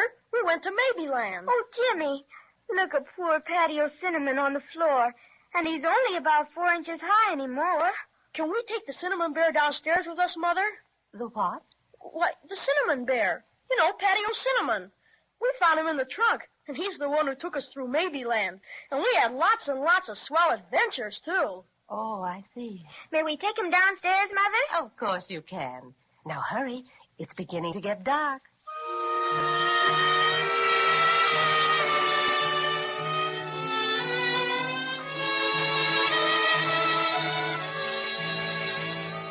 There, Jimmy. The tree's all decorated. Isn't it simply beautiful? Uh-huh. And there's our silver star, right on top where it belongs. And Cinnamon Bear sitting on a branch right near it. Remember the big Christmas tree that Santa Claus had in his palace? Yes, and remember how we watched a wonderful, wonderful Christmas tree parade with all the toys and dolls? You bet. And we rode on Santa Claus's miniature train, and I got to drive it and everything. You know what, Judy? What? I wonder if we really did fall asleep up in the attic like Mother said. I don't know, Jimmy. It's all sort of mixed up like. It sure is. But I just don't see how we could dream all of it. What do you mean? Well, look at Patio Cinnamon. We didn't dream him. Of course we didn't. Dear little Cinnamon Bear. I bet he's about the best friend we've got. And what about the Crazy Quilt Dragon, Judy? Well, don't forget that we found our silver star in the Crazy Quilt up in the attic. Sure, but it was a dragon when we were up at the North Pole. You know, maybe it all got changed around like that because Mother came up to look for us. Grown-up folks don't believe in magic very much, I guess. No, they just say you're sick or you've been asleep or something. I wonder if we stayed awake tonight, do you suppose we'd see Santa Claus? We could ask him about it and thank him for helping us catch Crazy Quilt. Oh, I don't think we'd better do that, Judy. Why not, Jimmy? We've just got to find out, don't we? Well, it would be nice, all right. But don't forget what Santa told us. Children can't see him if they stay awake. That's right, he did. Well, I guess we just better keep it a secret, Judy. You mean about looking for the silver star? Yes. Because nobody would believe us anyhow. But we believe us, don't we, Jimmy? I suppose so. But gee willikers, I wish Mother hadn't said that about us going to sleep. It makes me kind of wonder. Well, anyway, we've got our silver star. And best of all, we've got Patio Cinnamon. You know what, Judy? Let's put him up on the tree every Christmas. Yes, I think we should. After all, that's where he belongs. Right near the silver star where he can guard it.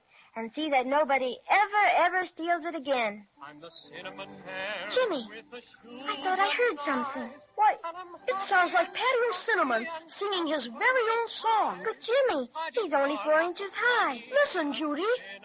Oh, Jimmy, it is the Cinnamon Bear. Maybe we weren't dreaming after all.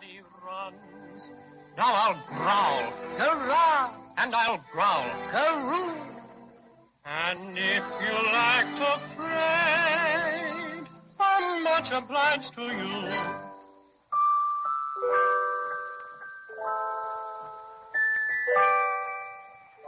And so ends the story of the Cinnamon Bear. Whether Judy and Jimmy dreamed these adventures or whether they really happened doesn't matter. They were truly wonderful and certainly most magical. And now that the silver star is shining brightly on the very tip-top of Judy and Jimmy's tree, we can smile our biggest holiday smile and say, a Merry Christmas to you all. We hope you'll always remember little Patio Cinnamon, the Cinnamon Bear. That's the one thing that will make him very happy. And I can tell you on his behalf, he'll be much obliged to you.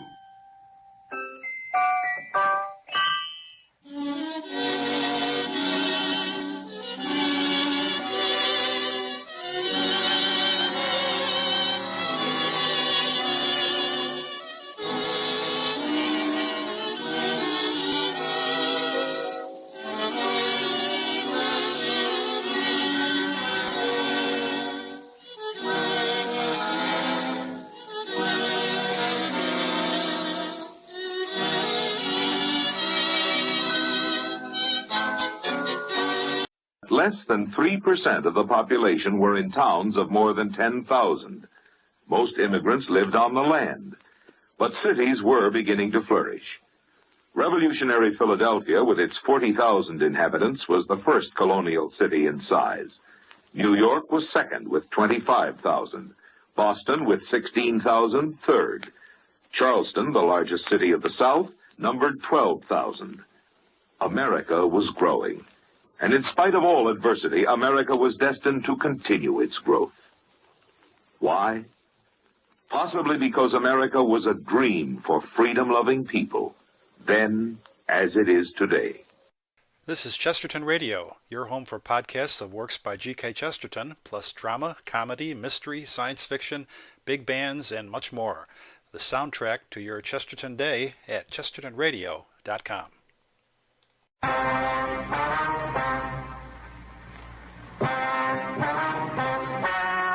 Ladies and gentlemen, the story you are about to hear is true. Dragnet.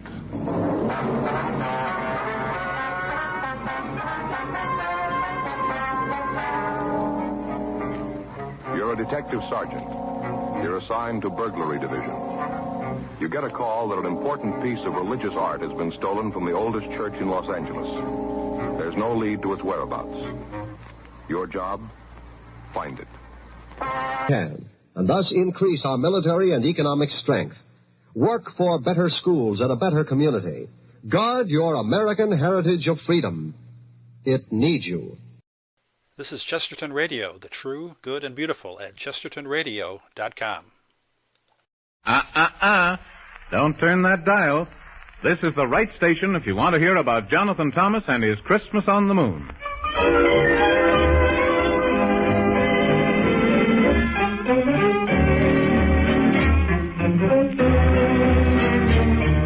It was a cold winter's night and time to retire, and Santa Claus sat before his warm fire.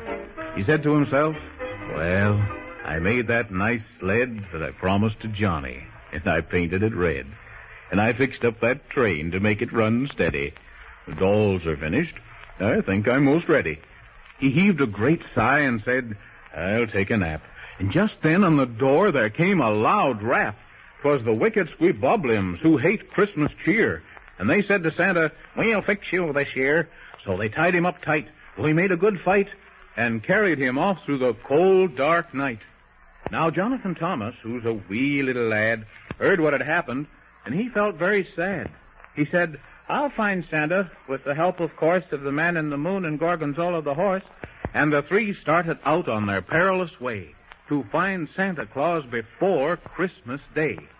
Well, you'd be surprised how much trouble they've had, what with giants and goblins and things that are bad.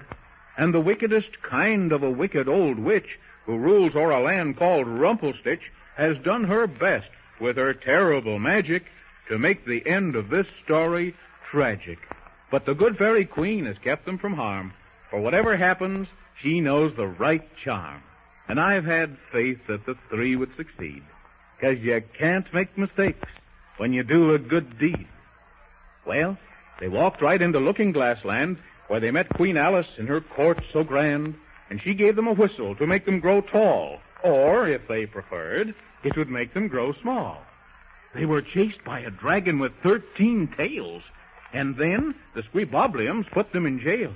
But Jonathan Thomas, he kept his head and blew the whistle as Queen Alice said. And he grew so small, he crept under the door.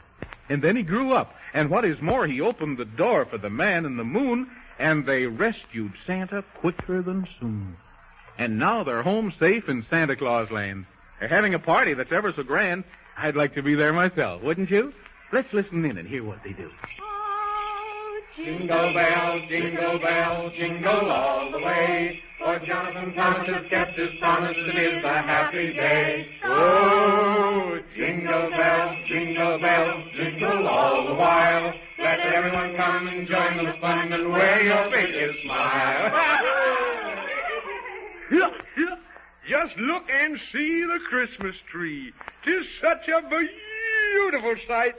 To see such cheer again this year, I could shout with all my might.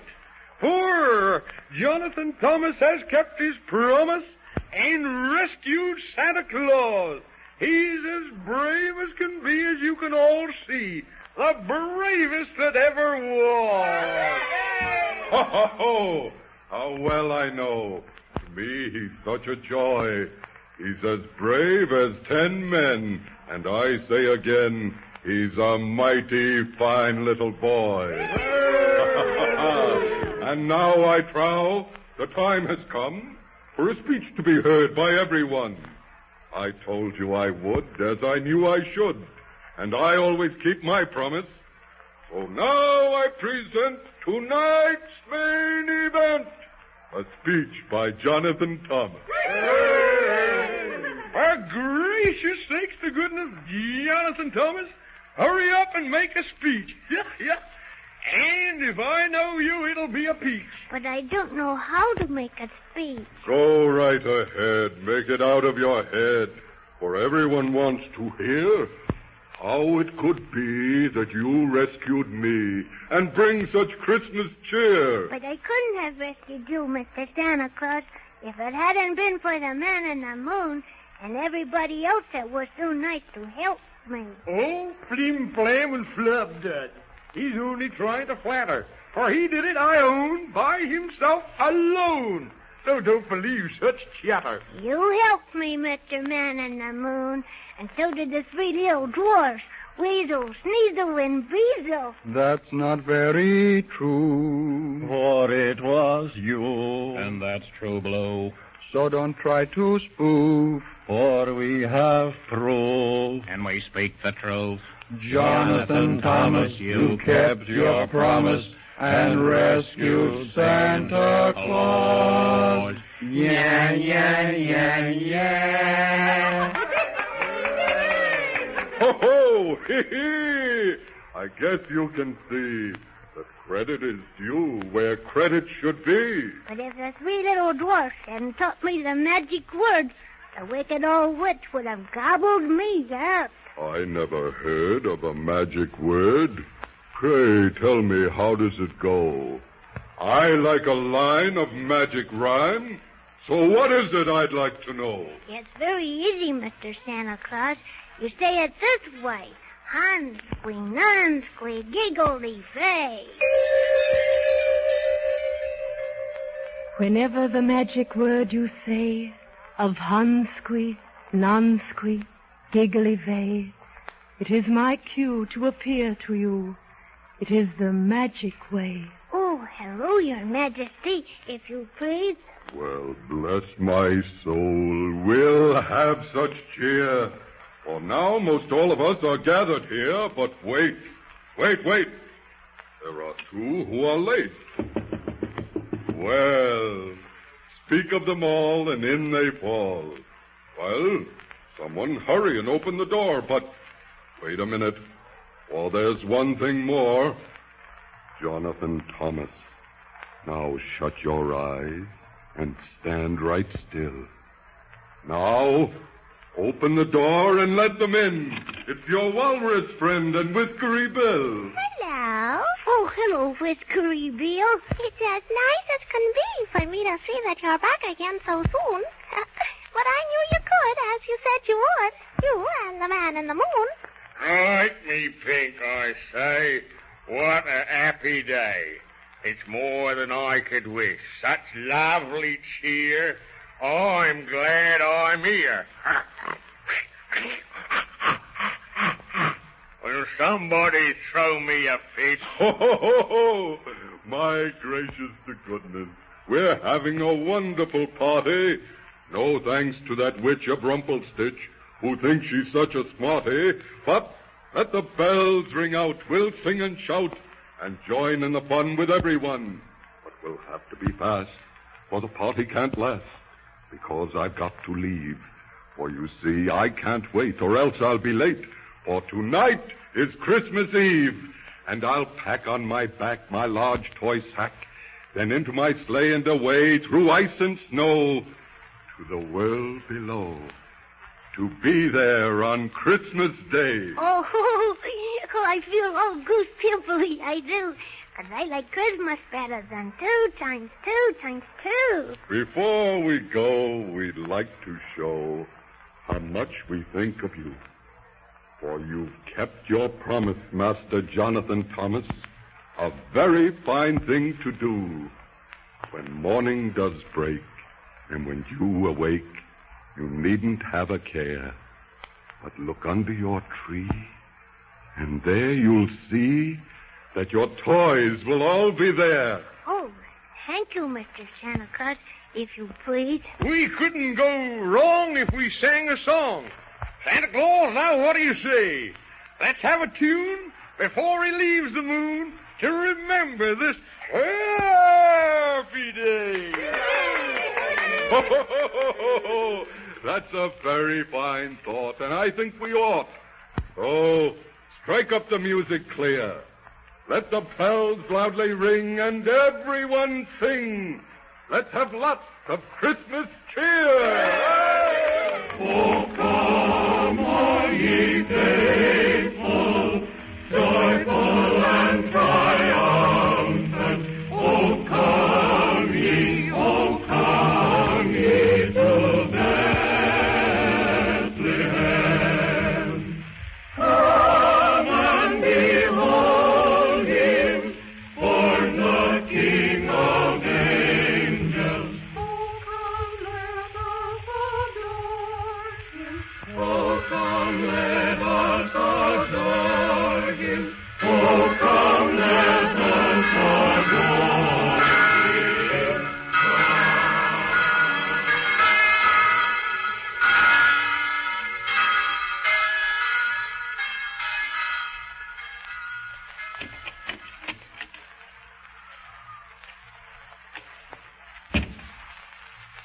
Jonathan Thomas. Jonathan Thomas. It's time to wake, laddie boy. Jonathan Thomas. It's Christmas morning, Jonathan Thomas. Don't you want to get up? Don't you want to see what old Santa Claus left for you under the Christmas tree? Oh, hello, Daddy. Oh, I've been up on the moon. And I already know what Santa Claus left for me. 'Cause he told me, Daddy. He did. Oh, you just think you know. Why, you couldn't guess in a million years. Yeah, there's a rocking horse, and a sled, and a train. Eh? Why, how did you know? I told you that Santa Claus told me. Oh, I almost forgot. Where's Gus? Gus? Why, he's right here by your side. Oh, my goodness. I thought he was lost. Hello, Gus. Oh.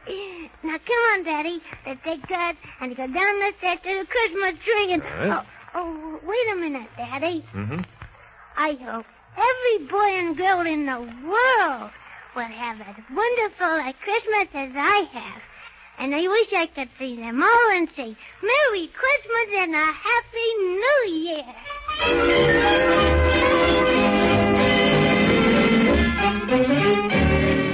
And that goes double from all of us. And what a happy Christmas we'll have, 'cause Jonathan Thomas has kept his promise and rescued Santa Claus.